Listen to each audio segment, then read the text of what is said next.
ಒಂದು ವರ್ಷ ಮಾತ್ರ ನಮ್ಮ ಮನೆಯಲ್ಲಿ ನಡೆದು ಚಿಕ್ಕ ಒಂದು ಅದಕ್ಕೆ ಹೆಸರೇ ಅನುಜ್ಞಾನ ಸತ್ಯ ಹೆಸರಿಟ್ಟಿದ್ದೀವಿ. ಆ ಸಮಯ ಅವ್ರು ಬಂದಿಲ್ಲ. ಮತ್ತು ಅದು ಬಿಟ್ಟು 4 ಸಲ ನಾವು ಒಂದೊಂದು ಸರ್ತಿ ಹೇಳಿದ್ರೆ ಕೂಡಲೇ ಅವ್ರು ಒಪ್ಪಿ ಅವ್ರು ನೋಡ್ರಿ ಈ ಸ್ಪೆಂಡಿಂಗ್ 1 ವೀಕ್. ಯಾಕಂದ್ರೆ ನಮಗೆ ದುಡ್ಡಿನ ಆಸೆ ಎಷ್ಟು ನೋಡ್ರಿ. ಅವ್ರು ಯಾವತ್ತು ಹೋಗ್ಬೇಕು ಅಂತ ಬುಕ್ ಮಾಡೋದಿಲ್ಲ, ಯಾವತ್ತು ಟಿಕೆಟ್ ಚೀಪ್ ಆದದ್ದು ಬುಕ್ ಮಾಡ್ತೀವಿ. ಅವ್ರು ಪಾಪ ಸಂಡೇ ಮುಗಿದು ಮಂಡೇ ಹೋಗ್ತಾರೆ, ಬಟ್ ಅವ್ರು ಮಂಗಳವಾರ ಬಂದ್ಬಿಟ್ರು. ನಮ್ಮ ಮನೇಲಿ ಇರೋದು ತುಂಬಾ ಸಂತೋಷ. ಬಟ್ ಇದನ್ನು ಅವ್ರ ಕೆಲಸ ಎಲ್ಲ ಬಿಟ್ಟು ಅದಕ್ಕೆ ಹೇಳಕ್ ಬಂದ, ಅವ್ರ ಕೆಲಸ ಎಲ್ಲ ಬಿಟ್ಟು ನಮ್ಮ ಅನುಕೂಲಕ್ಕೋಸ್ಕರ ಅವ್ರು ಮಂಗಳವಾರ ಬಂದಿದ್ದಾರೆ. ಇಲ್ಲಿ ಬಂದು ಸುಮಾರು ಆಗೋದಿಲ್ಲ. ಅವ್ರು ಪಾಪ ಅವ್ರು ಪಲ್ಯಕಾಯಿ ಹಚ್ಚಿದ್ದಾರೆ, ಎಲ್ಲಾ ಕೆಲಸಗಳು ಮಾಡಿದ್ದಾರೆ. ನನ್ನ ಜೊತೆ ಇಲ್ಲಿ ಪಲ್ಯಕಾಯಿ ಮಾರ್ಕೆಟಿಗೆ ಬಂದು ಪಾಪ ಅವರಿಗೆ ಅದು ಬೇಡ. ನಾನು ಹೇಳ್ತೀನಿ, ಅವ್ರು ಅವ್ರು ಬಂದು ಏನು ತಪ್ಪಿಲ್ಲ, ಅವ್ರು ಬೇಡ. ಅವ್ರು ನನ್ನ ಜೊತೆಲಿ ಮಾರ್ಕೆಟಿಗೆ ಬಂದು ಪಲ್ಯಕಾಯಿಗಳು ಹೆಚ್ಚಿ ಇಲ್ಲಿ ಬಂದು ಎಲ್ಲ ಕೆಲಸ, ಇಲ್ಲಿ ಬಂದು ಎಲ್ಲ ಸ್ಟೋರೇಜ್ ವರ್ಕ್ ಎಲ್ಲ ಮಾಡಿ ಎಲ್ಲ ಕೆಲಸ ಮಾಡಿದ್ರೆ ನೀವು ಕೇಳಿದ ಉತ್ತರಕ್ಕೂ, ನೀವು ಕೇಳಿದ ಕ್ವಶನ್ ಉತ್ತರ ಕೊಟ್ಟು ಪ್ರವಚನವನ್ನು ಮಾಡಿ ಎಲ್ಲ ಮಾಡ್ತಾ ಇದ್ದಾರೆ. ನಮ್ಮದು ತುಂಬಾ ಅವರ ಹತ್ರ ಇರುವಂತಹ ಬಾಂಧ ತುಂಬಾ ಜಾಸ್ತಿ ಆಗ್ತಾ ಇದೆ. ಬಹಳ ಸಂತೋಷ, ಮನಸ್ಸಿಗೆ ಸಂತೋಷವನ್ನು ಕೊಡುತ್ತೆ. ಅಂತ ಬಾಂಧ ಎಲ್ಲರಿಗೂ ಆಗಬೇಕು, ಎಲ್ಲರೂ ಅದನ್ನ ಬಂದು ಆಸ್ವಾದನೆ ಮಾಡಬೇಕು ಅಂತ ಹೇಳಿ ಅವರಿಂದ ಆಗುವಂತ ಈಗ ಪ್ರವಚನವನ್ನು ನಾವೆಲ್ಲರೂ ಕೇಳೋಣ, ಕೇಳಿ ಧನ್ಯರಾಗೋಣ ಅಂತ ಹೇಳಿ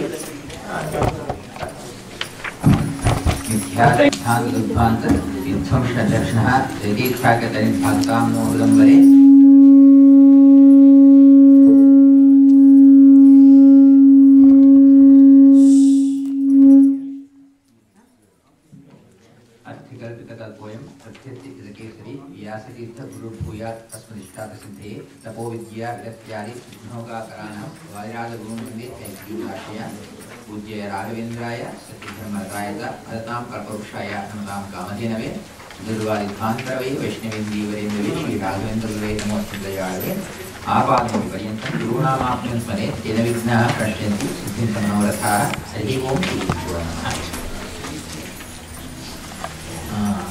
ದಿವ್ಯಾಚಾರ್ಯರು ಹೇಳಿದಂತೆ ಇಲ್ಲಿಗೆ 1 ವರ್ಷ ಬಂದು ನಿಮ್ಮ ಜೊತೆಲಿ ಪಾರ್ಟಿಸಿಪೇಟ್ ಮಾಡೋದು ನನಗೂ ಬಹಳ ಆನಂದದಾಯಕವಾದಂಥ ವಿಷಯ ಆಗಿದೆ. ಸೊ ಇದು ಅವರು ನಮಗೆ ಬಹಳ ಆಪ್ತ ಮಿತ್ರರಾಗಿದ್ದಾರೆ.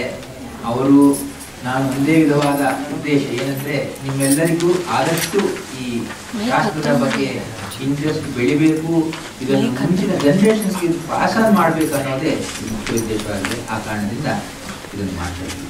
ಆದಷ್ಟು ಕೈಲಾಸ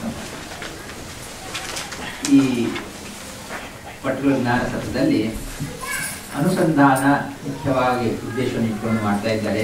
ಸೊ ಅನುಸಂಧಾನ ಅಂದರೆ ಏನು ಅಂತ ಸಾಕಾದಷ್ಟು ಮಾತುಗಳನ್ನು ಮಾತಾಡಿದ್ದೀವಿ. ಸೊ ನಿತ್ಯವೂ ಕೂಡ ನಾವು ಮಾಡ್ತಾ ಇರುವಂತಹ ಗಾಯತ್ರಿ ಸಂಬಂಧವಾದ ಮಂತ್ರ ಅದನ್ನು ಪ್ರಾಕ್ಟೀಸ್ ಅಂದರೆ ಸಂಧ್ಯಾವಂದನ ಮೂಲಕವಾಗಿ ಗಾಯತ್ರಿ ಮಂತ್ರವನ್ನು ಜಪ ಮಾಡ್ತಾ ಇದ್ದೀವಿ. ಸೊ ಇದು ಗಂಡಸರಿಗೆ ಮಾತ್ರವೇ ಸೇರಿದ್ದು, ಹೆಂಗಸರು ಯಾರು ಇದಕ್ಕೇನಷ್ಟು ಅವ್ರಿಗೆ ಅಪ್ಲೈ ಆಗೋದಿಲ್ಲ ಅಂತ ತಿಳ್ಕೋಬೇಡಿ.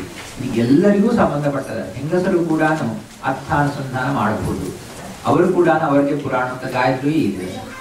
ಆ ಕಾರಣಗಳಿಂದ ಇದು ಎಲ್ಲರಿಗೂ ಅನ್ವಯವಾಗುವಂತಹ ವಿಷಯ. ಗಂಡಸರು ಹೆಂಗಸರು ಎಲ್ಲರೂ ಕೂಡ ತಿಳ್ಕೋಬೇಕಾಗಿದ್ದಂತಹ ಅಂಶಗಳಾಗಿದೆ ಅಂತ ಹೇಳಿ ಇವತ್ತಿನ ಶುರು ಮಾಡ್ತಾ ಇದ್ದೀವಿ. ಸೊ ಯಾವುದೇ ಒಂದು ಮಂತ್ರ ಹೇಳಿದಾಗ ಆ ಮಂತ್ರ ಪೂರ್ಣ ಪ್ರಯೋಜನ ಪಡೆಯಬೇಕಂತ ಹೇಳಿದ್ರೆ ಆ ಮಂತ್ರಕ್ಕೆ ಸಂಬಂಧಪಟ್ಟ 4 ವಿಷಯಗಳು ಮುಖ್ಯವಾಗಿ ನಾವು ತಿಳ್ಕೊಳ್ಳೇಬೇಕು. ತಿಳ್ಕೊಂಡಾಗ ಮಾತ್ರ ಆ ಮಂತ್ರ ಪೂರ್ಣಫಲ ಸಿಗತ್ತೆ. ಏನು ಅಂತ ಹೇಳಿದ್ರೆ ಅದನ್ನು ಶ್ರೀವಾಕ್ಯದಲ್ಲಿ ಹೇಳ್ತಾ ಇದ್ದಾರೆ. ಇದಕ್ಕೆ ಪ್ರಮಾಣ ಏನು? ಪ್ರಮಾಣ ಇದ? ಯಾವ ನಮಗೆ ಪ್ರಶ್ನೆ, ಪ್ರಮಾಣ ಇದಕ್ಕೆ ಪ್ರಮಾಣ ಇದ? ಇದಕ್ಕೆ ನಿಶ್ಚಯವಾಗಿ ಪ್ರಮಾಣ ಇದೆ. ಶ್ರುತಿ ಸ್ಮೃತಿಗಳು ಎರಡೂ ಕೂಡ ಹೇಳ್ತಾ ಇದೆ. ಶ್ರುತಿ ಪ್ರಮಾಣ ಏನಂತ ಹೇಳಿದ್ರೆ ಯೋಹವ ಅವಿತಾಶ್ಯ. ಇಲ್ಲಿ ಆಕ್ಚುಲ್ ಆಗಿ ನಾನು ಮೊದಲು ಇದನ್ನಲ್ಲಿ ನಾರಾಯಣನ ರೂಪ ಇಲ್ಲಿ ಚಿಂತನೆ ಮಾಡುವಾಗ ನಾರಾಯಣನ ರೂಪ, ಅದರಲ್ಲಿ ಶಿರಸ್ಸು ರೂಪದಲ್ಲಿ ಭಗವಂತನ ಅಂಗಗಳೇ, ಭಗವಂತನ ರೂಪಗಳೇ ಅಂಗಗಳು. ಅವನಿಗೆ ಅವನ ಅವಯವಗಳಿಗೆ ಭಗವಂತನಿಗೆ ಅಭೇದ. ಆ ಕಾರಣದಿಂದ ಇಲ್ಲಿ ಚಿಂತನೆ ಹೇಗೆ ಮಾಡಬೇಕು, ವ್ಯಾಪೃತ ರೂಪಗಳಂತ ಹೇಳುವುದಕ್ಕೆ ವಿಧವಾಗಿ ನಾರಾಯಣ, ಅನಿರುದ್ಧ, ಪ್ರದ್ಯುಮ್ನ, ವಾಸುದೇವ ಇದು ಬರುತ್ತೆ. ಸೊ ಇದನ್ನು ಮತ್ತು ಬರೋಣ ಈ ರೂಪಕ್ಕೆ. ಬಟ್ ಈಗ ಈ ಮಂತ್ರದ ಉದ್ದೇಶವನ್ನು ತಿಳ್ಕೊಳ್ಳುವಾಗ ಈ ಮಂತ್ರದಲ್ಲಿ ಏನೇನು ಇರಬೇಕು ಅಂಗಗಳಾಗಿ ಅಂತ ಹೇಳಿದ್ರೆ ಯೋಹವ ಅವಿದಾಶ ಛಂದೋ ದೇವತಾ ಬ್ರಾಹ್ಮಣೇನ ಮಂತ್ರೇಣ ಯಜತಿ ಯಾಜಯತಿ ಅಧ್ಯಾಪಯತಿ ವಾ ಸ್ಥಾಣು ವಕ್ಷತಿ ಗತ್ತೆ ವಾಪದ್ಯತೆ ಪ್ರವಾಮೀಯತ. ಏನು ಈ ಶ್ರುತಿ ವಾಕ್ಯ ಏನು ಹೇಳ್ತಾ ಇದೆ? ಯೋಹವ ಯಾರಾದರೆ ನಿಶ್ಚಯವಾಗಿ, ಇದು ಡೆಫಿನೆಟ್ ಅಂತ ಹೇಳ್ತಾ ಇದ್ದಾರೆ. ಅವಿದಿತ ತಿಳಿಯದೆ, ಏನು ತಿಳಿಯದೆ? ಆಶ್ಯ ಋಷಿ ಸಂಬಂಧವಾದ ಅಂದ್ರೆ ಮಂತ್ರದ ಋಷಿ ತಿಳಿಬೇಕು, ಛಂದ ಛಂದಸ್ಸು ತಿಳಿಬೇಕು, ದೈವತ ಪ್ರತಿಪಾದ್ಯವಾದ ಮಂತ್ರ ಪ್ರತಿಪಾದ್ಯ ದೇವತೆಯನ್ನು ತಿಳಿಬೇಕು, ಬ್ರಾಹ್ಮಣೇನ, ಬ್ರಾಹ್ಮಣ ಅಂದರೆ ಏನು ಅಂತ ಹೇಳಿದ್ರೆ ತತ್ರ ಬ್ರಾಹ್ಮಣ ಪದ ಉಪಲಕ್ಷಿತ ಅರ್ಥ ಜ್ಞಾನ ಅಂತ ಮುಂಚೆ ಬರ್ತದೆ. ಸೊ ಇಲ್ಲಿ ಬ್ರಾಹ್ಮಣ ತತ್ರ ಬ್ರಾಹ್ಮಣ ಪದ ಉಪಲಕ್ಷಿತ ಅರ್ಥ ಜ್ಞಾನ ವ್ಯಾಖ್ಯಾನದ ಉಪಲಕ್ಷಿತ ಅಂತೇಳಿ ಬ್ರಾಹ್ಮಣ ಅನ್ನುವ ಶಬ್ದಕ್ಕೆ ನಮಗೆ ಅರ್ಥ ಜ್ಞಾನ ಅಂದ್ರೆ ಮಂತ್ರವನ್ನು ಹೇಳಿದಾಗ ಮಂತ್ರದ ಅರ್ಥವೂ ತಿಳಿಯಬೇಕು, ಋಷಿಯೂ ತಿಳಿಯಬೇಕು, ಛಂದಸ್ಸು ತಿಳಿಯಬೇಕು. ಇವು ತಿಳಿಯದೇ ಇದ್ದರೆ ಅವಿದಿತಾಶ ತಿಳಿಯದೆ ಯಜತಿ ಯಜ್ಞಯಾಗಗಳು ಜಪ ಹೋಮಾದಿ ಇವೆಲ್ಲ ಮಾಡ್ತಾರೋ, ಯಾರ ಇಲ್ಲ ಮಾಡಿಸುತ್ತಾರೋ, ಅಧ್ಯಾಪಯತಿ ಇದಕ್ಕೆ ಬೇರೆಯವರಿಗೆ ಬೋಧನೆಯನ್ನು ಮಾಡ್ತಾರೋ ಅಂತಹ ಅವರು ಸ್ಥಾಣು ವಕ್ಷತಿ, ವಕ್ಷತಿ ವಾರುಚ್ಛತಿ, ಮಹರ್ಷಿ ಮಹರ್ಷಿ ಆದ ಗುಣಸಂಧಿ ವಾರುಚ್ಛತಿ. ವೃಕ್ಷತಿ ಅಂದ್ರೆ ರು ಅನ್ನುವ ಧಾತುವಿಗೆ ರು ಗತಿ ಪ್ರಾಪಣ ಧಾತು ಅಂತೇಳಿ ಆ ಕಾರಣದಿಂದ ರು ಅಂದ್ರೆ ಸ್ಥಾಣು ಅಂದ್ರೆ ಸ್ಥಾಣುತ್ವ ಅಂದ್ರೆ ಸ್ಥಾವರ ಜೀವಿ ಅಂದ್ರೆ ಅಂತಹ ವ್ಯಕ್ತಿ ಅಂದ್ರೆ ಯಾರಾದ್ರೆ ಹೀಗೆ ಛಂದಸ್ಸು ಋಷಿ ದೇವತೆಗಳನ್ನು ತಿಳಿಯದೆ ಯಾರಾದ್ರೆ ಮಾಡ್ತಾರೋ ಅವರು ಸ್ಥಾಣುತ್ವ ಅಂದ್ರೆ ಪ್ಲೀಸ್ ಸಮಥಿಂಗ್ ಆ ವಿಧವಾದ ಸ್ಟೇಷನರಿ ಲೈಫ್ ಫಾರ್ಮ್ ಅದನ್ನು ಪಡೆಯುತ್ತಾರೆ ಅಂತೇಳಿ ಆಪದ್ಯತೆ. ಗತ್ತೆ ವಾ ಆಪದ್ಯತೆ, ಗತ್ತ ಅಂದ್ರೆ ಪುಣಿ ಪಿಟ್ಟಾರು, ಕೂಪ ಅಂದ್ರೆ ಏನು ಇಲ್ಲಿ ಪಾಪಕೂಪ ನರಕಕ್ಕೆ ಹೋಗ್ತಾರೆ. ಪ್ರವಾಮೀಯತ ವಾ ಪ್ರಮೀಯತ ಅಂತೇಳಿ, ವಾ ಅಂದ್ರೆ ಇದು ವ್ಯತಿಯೋ ಬಹುಳಂ ಅನ್ನುವ ವಚನದಿಂದ ಪ್ರವಾಮೀಯತ ಅಂದ್ರೆ ವಾ ಪ್ರಮೀಯತ ವಾ ಮ್ರಿಯತೆ, ಅಕಾಲ ಮೃತ್ಯುವನ್ನು ಪಡಿತಾರೆ. ಅಕಾಲ ಏನ್ರಿ ಇದೇನ್ರಿ ನಾವು ಮಂತ್ರವನ್ನು ಹೇಳೋರ್ಗಕ್ಕಿಂತ ಹೇಳದೇ ಇರೋರ ಗತಿಗಿಂತ ಹೇಳೋರ್ ಗತಿ ಇನ್ನೂ ಕಷ್ಟವಾಯ್ತಲ್ವಾ? ಏನೋ ಮಂತ್ರ ಹೇಳ್ದಾಗಿರೋರು ಏನಪ್ಪ ಅವಳು ಹೋಗ್ತು ಅವ್ರ ಜಾತಿ ಆಯ್ತು, ಮಂತ್ರವನ್ನು ಹೇಳ್ತಾ ಇದ್ದಾರೆ. ಪಾಪ ಋಷಿ ಚಂದ್ರ ತಿಳಿದಾಗಿದ್ದರೆ ಅವ್ರು ಇಷ್ಟೆಲ್ಲ ಆಗ್ತಾ ಇದೆ ಅಂತ ಹೇಳಿದ್ರೆ ಅಪ್ಪ ನಮ್ಗೆ ಬೇಡ ಮಂತ್ರ ಯಾಕಂದ್ರೆ ಹೇಳಿದ್ರೆ ದೊಡ್ಡ ಡೇಂಜರ್ ಬಂದ್ಬಿಟ್ಟು ಮಂತ್ರವೇ ಬೇಡ ಅಂತ ಹೊರಟೋಗ್ತಾರೆ. ಹಾಗಲ್ಲ, ಇದರ ಉದ್ದೇಶ ಏನಂತ ಹೇಳಿದ್ರೆ ಇತಿ ಶ್ರುತೇ ದೇವತಾದಿ ಜ್ಞಾನವತೆಯೇವ ವಿದ್ಯಾ ಫಲತೀತಿ ಜ್ಞಾಯತೆ. ತಂದೆ ಹೇಳ್ತಾನೆ, ಮಗ ನೋಡು ಈ ಕೆಲಸ ಮಾಡಿದ್ರೆ ಕಾಲು ಮುರ್ತಿ ನೋಡು ಅಂತ. ಅಂದ್ರೆ ತಂದೆಯ ಉದ್ದೇಶ ಅಪ್ಪ ಈಗ ಇದನ್ನ ಈ ಬೇಡ ಅಪ್ಪ ಈಗ ಹೇಳ್ತಾರಲ್ವ ನಾನು ಇದಕ್ಕೆ ಹೋಗೋದಿಲ್ಲ ಅಂತ ಹೋಗಿದ್ರೆ ಅದು ನಿಜವಾದ ಪ್ರಯೋಜನವನ್ನು ಪಡೆಯುವ ಅವಕಾಶವನ್ನು ಬಿಟ್ಟಂತೆ ಆಗುತ್ತೆ. ಈ ಮಂತ್ರವನ್ನು ಬಿಟ್ಟು ಓಡ್ ಹೋಗಂತ ಅರ್ಥ ಅಲ್ಲ.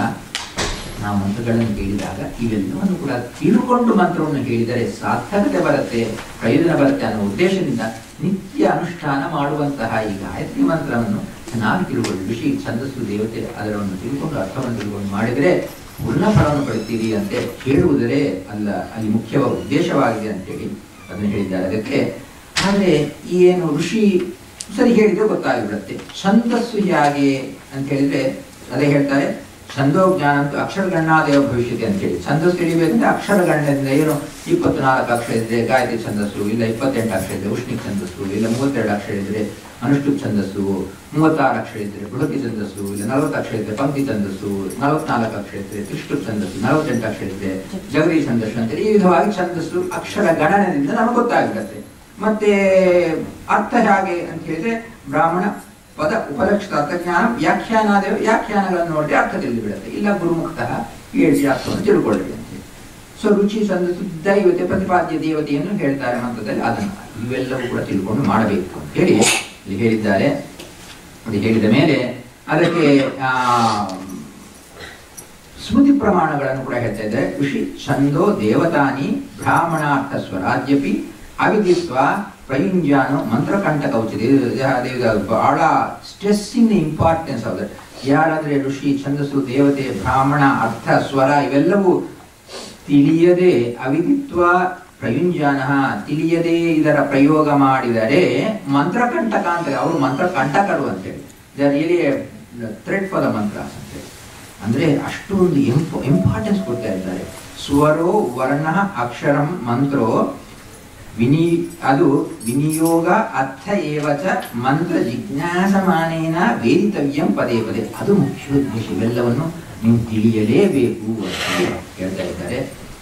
ಸರಿ, ಹಾಗಾದರೆ ಈ ಗಾಯತ್ರಿ ಮಂತ್ರ ಇಷ್ಟೊಂದು ಕಾಂಪ್ಲಿಕೇಟೆಡ್ ಮಂತ್ರ ಇದೆ, ಅದನ್ನು ಬಿಟ್ಟು ಯಾವುದೋ ಸಿಂಪಲ್ ಆಗೇನೋ ಕೃಷ್ಣ ಷಡಕ್ಷರ ಮಂತ್ರನೋ ಯಾವುದೋ ಒಂದು ಮಂತ್ರಗಳು ಕೂಡ ಇದೆಯಲ್ಲ, ಅವನ್ನು ಮಾತ್ರ ಮಾಡ್ತೀನಿ, ಗಾಯತ್ರಿ ಮಂತ್ರವನ್ನು ಬಿಡ್ತೀನಿ ಅಂತ ಯಾರಾದರೂ ಭಾವನೆ ಮಾಡಿದರೆ ಅದಕ್ಕೆ ನೀವು ಬ್ರಾಹ್ಮಣರು ಹೌದೋ ಅಲ್ವೋ?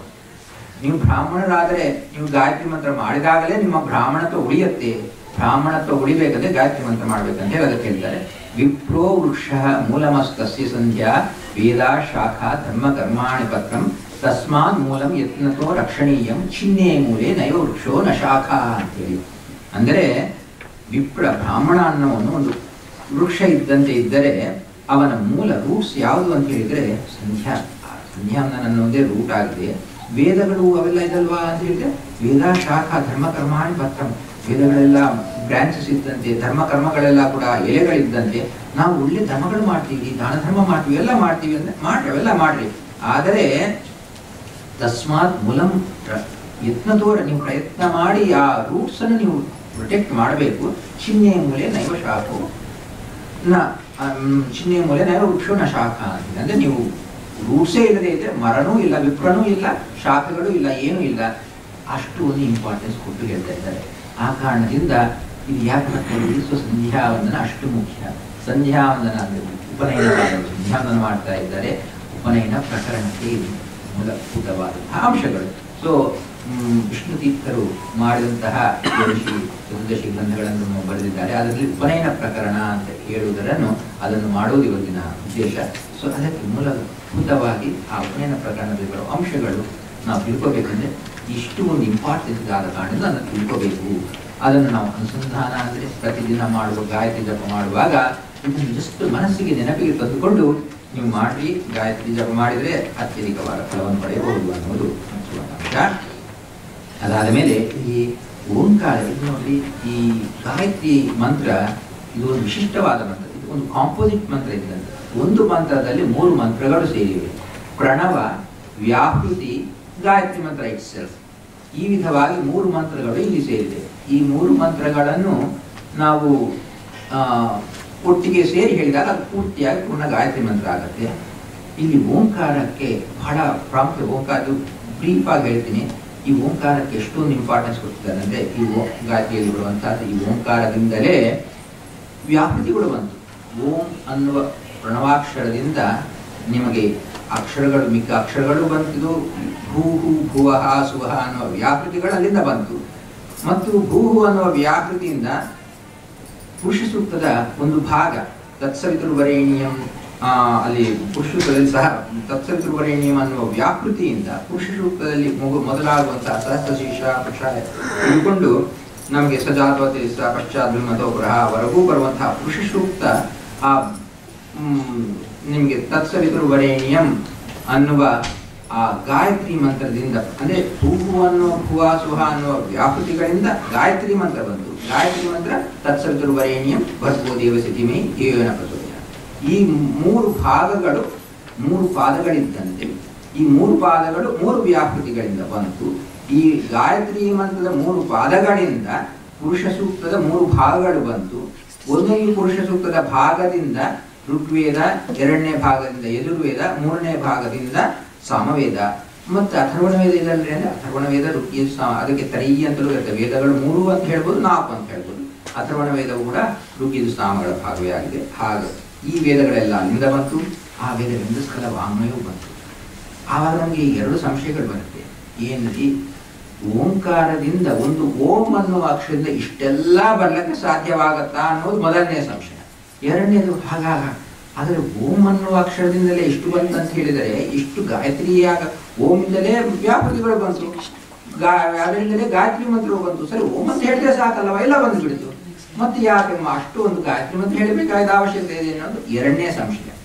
ಈ 2 ಸಂಶಯಗಳಿಗೆ ನಾವು ಸಮಾಧಾನ ನೋಡ್ಬೇಕಂತ ಹೇಳಿದ್ರೆ ಓಂಕಾರದಿಂದ ಎಲ್ಲವೂ ಬಂತು ಹೇಗೆ ಬರ್ಲಿಕ್ಕೆ ಸಾಧ್ಯವಾಗುತ್ತೆ ಅಂತ ಹೇಳಿದ್ರೆ ಒಂದು ಚಿಕ್ಕು ಒಂದು ಬನಿಯನ್ ಟೀದ ಸೀಡ್ ಇರುತ್ತೆ, ಅದರಿಂದ ಮಹಾವೃಕ್ಷ ಬರುತ್ತೆ. ಒಂದು ಬೀಜದಿಂದ ದೊಡ್ಡ ವೃಕ್ಷ ಬಂದಂತೆ ಬೀಜಾಕ್ಷರದಿಂದ ಸಕಲ ವಾಂಗ್ಮಯೂ ಬರಬಹುದು, ಅದಕ್ಕೇನು ಸಂದೇಹವಿಲ್ಲ.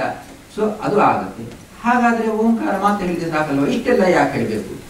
ಒಂದು ಆ್ಯಪಲ್ ಸೀಡ್ ಒಳಗೆ ಆ ಆ್ಯಪಲ್ ಸೀಡ್ನಲ್ಲಿ ಸೂಕ್ಷ್ಮವಾಗಿ ಮರ ಇದೆ, ಆ್ಯಪಲ್ ಹಣ್ಣುಗಳಿದೆ. ಆ ಸೀಡ್ ಪ್ಲಾಂಟ್ ಮಾಡಿದ್ರೆ ಎಲ್ಲವೂ ಬರುತ್ತೆ. ಹಾಗಂತ ನೀವು ಆ್ಯಪಲ್ ಸೀಡ್ ತಿಂದುಬಿಟ್ರೆ ಆ್ಯಪಲ್ ತಿನ್ನಂಗೆ ಆಗುತ್ತೆ ಅಂತ ಹೇಳಿದ್ರೆ ಯಾರನ್ನ ತಿಂತಾರ? ಇಲ್ಲ. ಆ್ಯಪಲ್ ಸೀಡ್ನಲ್ಲಿ ಸೂಕ್ಷ್ಮವಾಗಿದ್ದರೂ ಕೂಡ ನಾವು ಆ ಮರ ಹಾಕಿ ಆ್ಯಪಲ್ನೇ ತಿನ್ಬೇಕಂತ ನೋಡ್ತೀವಿ. ಹಾಗೆ ಬೀಜಾಕ್ಷರಗಳಿದ್ದಾಗ ಆ ಬೀಜಾಕ್ಷರದಲ್ಲೆಲ್ಲ ಬಂತು ಅಂತ ಹೇಳಿದ್ರೆ ಇದು ಜ್ಞಾನ ಇರಬೇಕು. ಅಷ್ಟೇ ಅಲ್ಲದೆ ಅನುಸಂಧಾನ ಸರಿಯಾಗಿ ಕೇಳಬೇಕಂದ್ರೆ ನಾವು ವಿಧಿ ನಿಷೇಧಗಳು, ನಮಗೆ ಮಂತ್ರಗಳನ್ನು ಹೇಗೆ ಹೇಳಬೇಕು ಏನು ಅಂತ ಹೇಳಿ ನಮಗೆ ತಿಳಿಸಿಕೊಟ್ಟಿದ್ದಾರೆ. ಅದೇ ಮಾರ್ಗದಲ್ಲಿ ನಾವು ಎಲ್ಲವನ್ನೂ ಹೇಳಬೇಕು ಅನ್ನುವ ದೃಷ್ಟಿಕೋನ ಯಾವಾಗ ಇರಬೇಕು, ಇದನ್ನು ಮುಖ್ಯವಾಗಿ ದೃಷ್ಟಿ ಇಟ್ಟುಕೊಂಡು. ಸೊ ಇದು ಹೀಗೆ ಹೇಗೆ ಬಂತು ಅನ್ನೋದನ್ನು ಓಂ ಭೂ ಸ್ಟ್ರಕ್ಚರ್ ವಿಧವಾಗಿ ಬಂತು. ಅದಾದ ಮೇಲೆ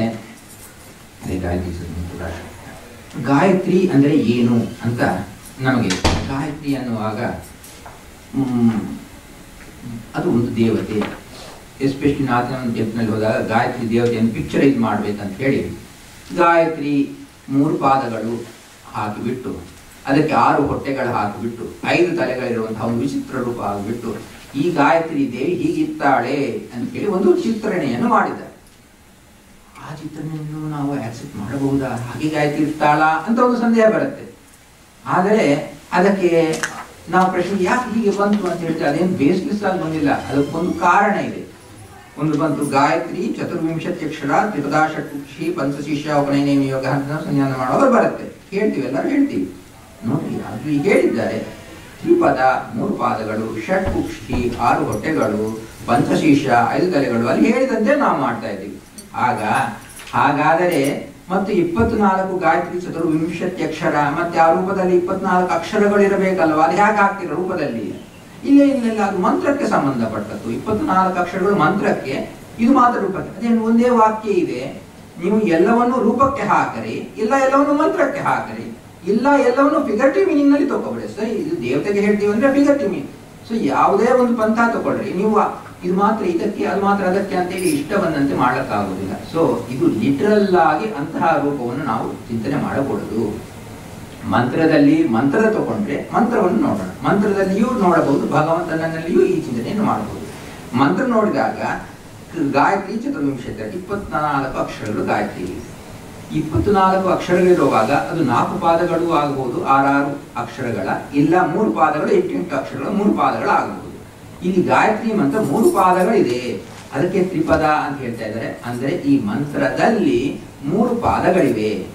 ಏನು ಆ 3 ಪಾದಗಳು? 8 ಅಕ್ಷರಗಳು ಸೇರಿಸಿದಾಗ ತತ್ಸವಿತುರ್ವರೇಣ್ಯಂ 1 ಪಾದ, ಭರ್ಗೋ ದೇವಸ್ಯ ಧೀಮಹಿ 1 ಪಾದ, ಧಿಯೋ ಯೋ ನಃ ಪ್ರಚೋದಯಾತ್ 1 ಪಾದ. ಈ ವಿಧವಾಗಿ 3 ಪಾದಗಳಿವೆ ಅನ್ನುವ ಚಿಂತನೆ ಇರಬೇಕು. ಏನ್ರಿ ಈ 3 ಪಾದಗಳ ಚಿಂತನೆ ಯಾಕೆ ಇರಬೇಕು ಅಂತ ಹೇಳಿದ್ರೆ, ಇದು ಭಗವಂತನ 3 ಕ್ರಿಯಾಶಕ್ತಿಗಳನ್ನು ತಿಳಿಸುವಂತಹ 3 ಪಾದಗಳಾಗಿದೆ. ಆ ಕಾರಣದಿಂದ ನಮಗೆ ತತ್ಸವಿತುರ್ವರೇಣ್ಯಂ ಅಂತ ಹೇಳಿದಾಗ ಇದು ಭಗವಂತನ ಮಹಿಮೆಯನ್ನು ತಿಳಿಸುವಂತಹ ಜ್ಞಾನಶಕ್ತಿಯನ್ನು ಪ್ರದರ್ಶನ ಮಾಡುವಂತಹ ಪಾದ. ಅದರ ಅರ್ಥ ವಿಸ್ತಾರವನ್ನು ಮುಂಚೆ ನೋಡೋಣ. ಅದಾದ ಮೇಲೆ ಭರ್ಗೋ ದೇವಸ್ಯ ಧೀಮಹಿ ಅಂತ ಹೇಳಿದರೆ ಇದು ಆ ಜ್ಞಾನ ಪಡೆದ ಮೇಲೆ ನಾವು ಏನು ಮಾಡಬೇಕು ಅಂತಹ ಭರ್ಗೋ ದೇವಸ್ಯ ಧೀಮಹಿ, ಆ ಭಗವಂತನನ್ನು ಧ್ಯಾನ ಮಾಡೋಣ ಅಂತ ಹೇಳುವುದು ಅಲ್ಲಿ ಹೇಳುವಂತಹ ಕ್ರಿಯಾಶಕ್ತಿ ಅಂತ ತೋರಿಸ್ತದೆ. ಜ್ಞಾನಶಕ್ತಿ, ಕ್ರಿಯಾಶಕ್ತಿ. ಅದಾದ ಮೇಲೆ ಈ ಜ್ಞಾನವೂ ಇದೆ, ಕ್ರಿಯೆ ಮಾಡಬೇಕು. ಆದರೆ ಆ ಇಚ್ಛೆ ಇಲ್ಲದೆ ಇದ್ದರೆ ಜ್ಞಾನ ಇದ್ದು ಕ್ರಿಯೆ ಮಾಡುವ ಪಾಸಿಬಿಲಿಟಿ ಆಗೋದಿಲ್ಲ. ಆ ಇಚ್ಛಾಶಕ್ತಿ ಬರಬೇಕು, ಭಗವಂತ ಪ್ರೇರಣೆ ಮಾಡಬೇಕು.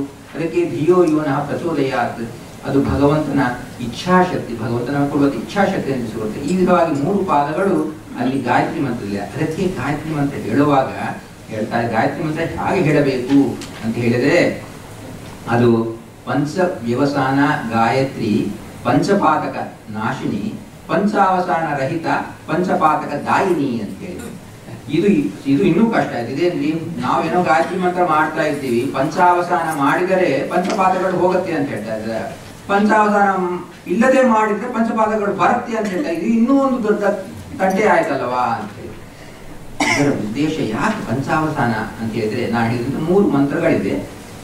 ಪ್ರಣವ ಒಂದು ಓಂಕಾರ, ಓಂ ಅಂತ ಹೇಳಿ ಅದನ್ನು ಅವಸಾನ. ಇದು ಆಕ್ಚುಲ್ ಆಗಿ ಅವಸಾನ ಎಷ್ಟು ಕೊಡಬೇಕು, ಗ್ಯಾಪ್ ಯಾಕೆ ಕೊಡಬೇಕು, 2 ಪ್ರಶ್ನೆಗಳು.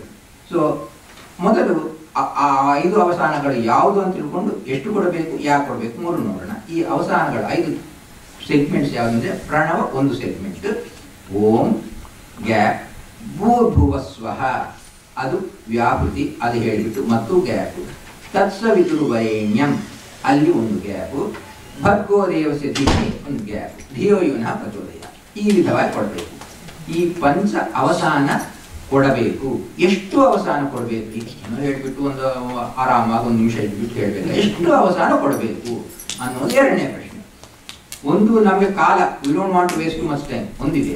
ಎರಡನೇದಾಗಿ ಒಂದೇ ಉಸಿರಿನಲ್ಲಿ ಈ ಮಂತ್ರ ಹೇಳಬಾರದು ಅಂತ ಹೇಳಿ, ನಾವು ಒಂದೇ ಉಸಿರಿನಲ್ಲಿ ಹೇಳಬಾರದು ಅಂತ ಹೇಳಿದರೆ ಹಾಗೆ ಮೊದಲನೇ ಮಂತ್ರ ಸೆಗ್ಮೆಂಟ್ ಎರಡನೇ ಸೆಗ್ಮೆಂಟ್ ಹೋಗಲಿಕ್ಕೆ ಜಸ್ಟ್ ನೆಕ್ಸ್ಟ್ ಉಸಿರು, ನೀವು ಉಸಿರು ಸ್ಟಾಪ್ ಮಾಡಿ ನೆಕ್ಸ್ಟ್ ಉಸಿರು ಎಷ್ಟೊಂದು ಫ್ರಾಕ್ಷನ್ ಆಫ್ ಎ ಸೆಕೆಂಡ್, ಅಷ್ಟು ಫ್ರಾಕ್ಷನ್ ಆಫ್ ಅದೇ ಉಸಿರಿನಲ್ಲಿ ಹೇಳದೆ ಪ್ರಣವ ಹೇಳಿಬಿಟ್ಟು ನೆಕ್ಸ್ಟ್ ಉಸಿರಿನಲ್ಲಿ ವ್ಯಾಪೃತಿ ಹೇಳಿಬಿಟ್ಟು ನೆಕ್ಸ್ಟ್ ಉಸಿರಿನಲ್ಲಿ ನೀವು ಆ ಗಾಯತ್ರಿ ಮಂತ್ರದ ಮೊದಲನೇ ಭಾಗ ತತ್ಸವಿತುರ್ವರೆಣ್ಯಂ ಹೇಳಿ ಮತ್ತು ಎರಡನೇ ಆ ವಿಧವಾಗಿ ಹೇಳ್ತಾ ಹೋಗುದು. So just take the 5 breaths.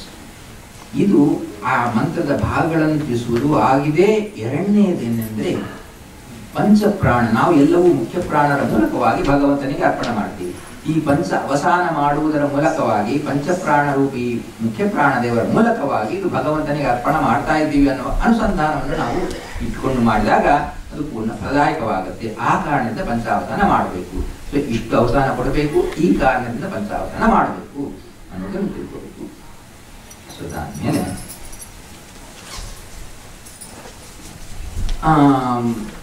ವ್ಯಾಪೃತಿಗಳಂತ ಹೇಳಿದಾಗ ಎಷ್ಟು ವ್ಯಾಪೃತಿಗಳು 3, 4, 7 ಅನ್ನೋ ಪ್ರಶ್ನೆ ಬರ್ತೇವೆ. ಯಾಕಂದ್ರೆ ಭೂರ್ಭುವಸ್ವ ನಾವು ಗಾಯತ್ರಿ ಮಂತ್ರ ಹೇಳುವ 3 ವ್ಯಾಪೃತಿಗಳು ಇರ್ತೀವಿ.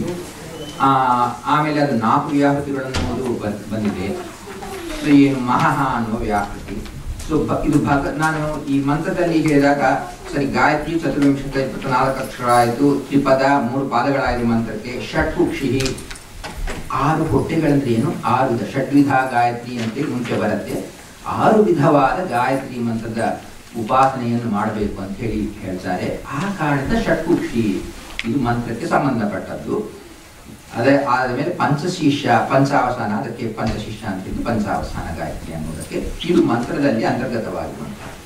ಭಗವದ್ ರೂಪಗಳಲ್ಲಿ ಹೇಳುವಾಗ ಭಗವಂತ 24 ಅಕ್ಷರಗಳು, 24 ಅಕ್ಷರ ಪ್ರತಿಪಾದ್ಯವಾದ 24 ರೂಪಗಳು, ಕೇಶವಾದ ರೂಪಗಳನ್ನು 24 ರೂಪಗಳನ್ನು ಧಾರಣೆ ಮಾಡಿದ್ದಾನೆ. ಫಿಗರೇಟಿವ್ ಆಗಿ ತಗೊಂಡಾಗ 24 ರೂಪಗಳಾಗುತ್ತೆ. ಅದಾದ ಮೇಲೆ ತ್ರಿಪದ, ಭಗವಂತನಿಗೆ ತ್ರಿಪದ ಅಂತಲೂ ಹೆಸರು, ಚತುಷ್ಪದ ಅಂತಲೂ ಹೇಳ್ತೀವಿ. ಏನು ತ್ರಿಪದ ಅಂತ ಹೇಳಿದ್ರೆ ಅದಕ್ಕೆ ಪುರುಷ ಪಾದೋಸಿ ಸರ್ವಭೂತಾನಿ ತ್ರಿಪಾದಸ್ಯಾಂ ತಂದಿವಿ ಅಂತೇಳಿ ಅವನಿಗೆ ತ್ರಿಪಾದ ಅಂತ ಕರೀತಾರೆ. ಪಾದ ಅಂದ್ರೆ ರೂಪ ಅಂತ ಒಂದು ಅರ್ಥ. ಭಗವಂತನಿಗೆ ತ್ರಿಪಾದ 3 ಪಾದಗಳು 3 ರೂಪಗಳು ಉಳ್ಳವನು ಅಂತೇಳಿ. ಅನಂತಾಸನ ಶ್ವೇತದೀಪ ವೈಕುಂಠ ಅನ್ನುವ ಭಗವಂತನ 3 ರೂಪಗಳಲ್ಲಿ ಭಗವಂತ ತ್ರಿಪಾದನಾಗಿದ್ದಾನೆ. ಅದು ಅವನ ಸ್ವರೂಪಗಳೇ ಆಗಿವೆ, ಅವನದೇ ಆದಂತಹ ರೂಪಗಳಾಗಿವೆ. ಅವನಿಗಿಂತ ಭಿನ್ನವಾದ ಚತುಷ್ಪಾದ 4ನೇ ಪಾದ ಯಾವುದಂದ್ರೆ ಅದು ಸರ್ವಭೂತಾನಿ ಸಮಸ್ತ ಪ್ರಾಣಿಗಳಲ್ಲಿ ಭಿನ್ನ ಪಾದ.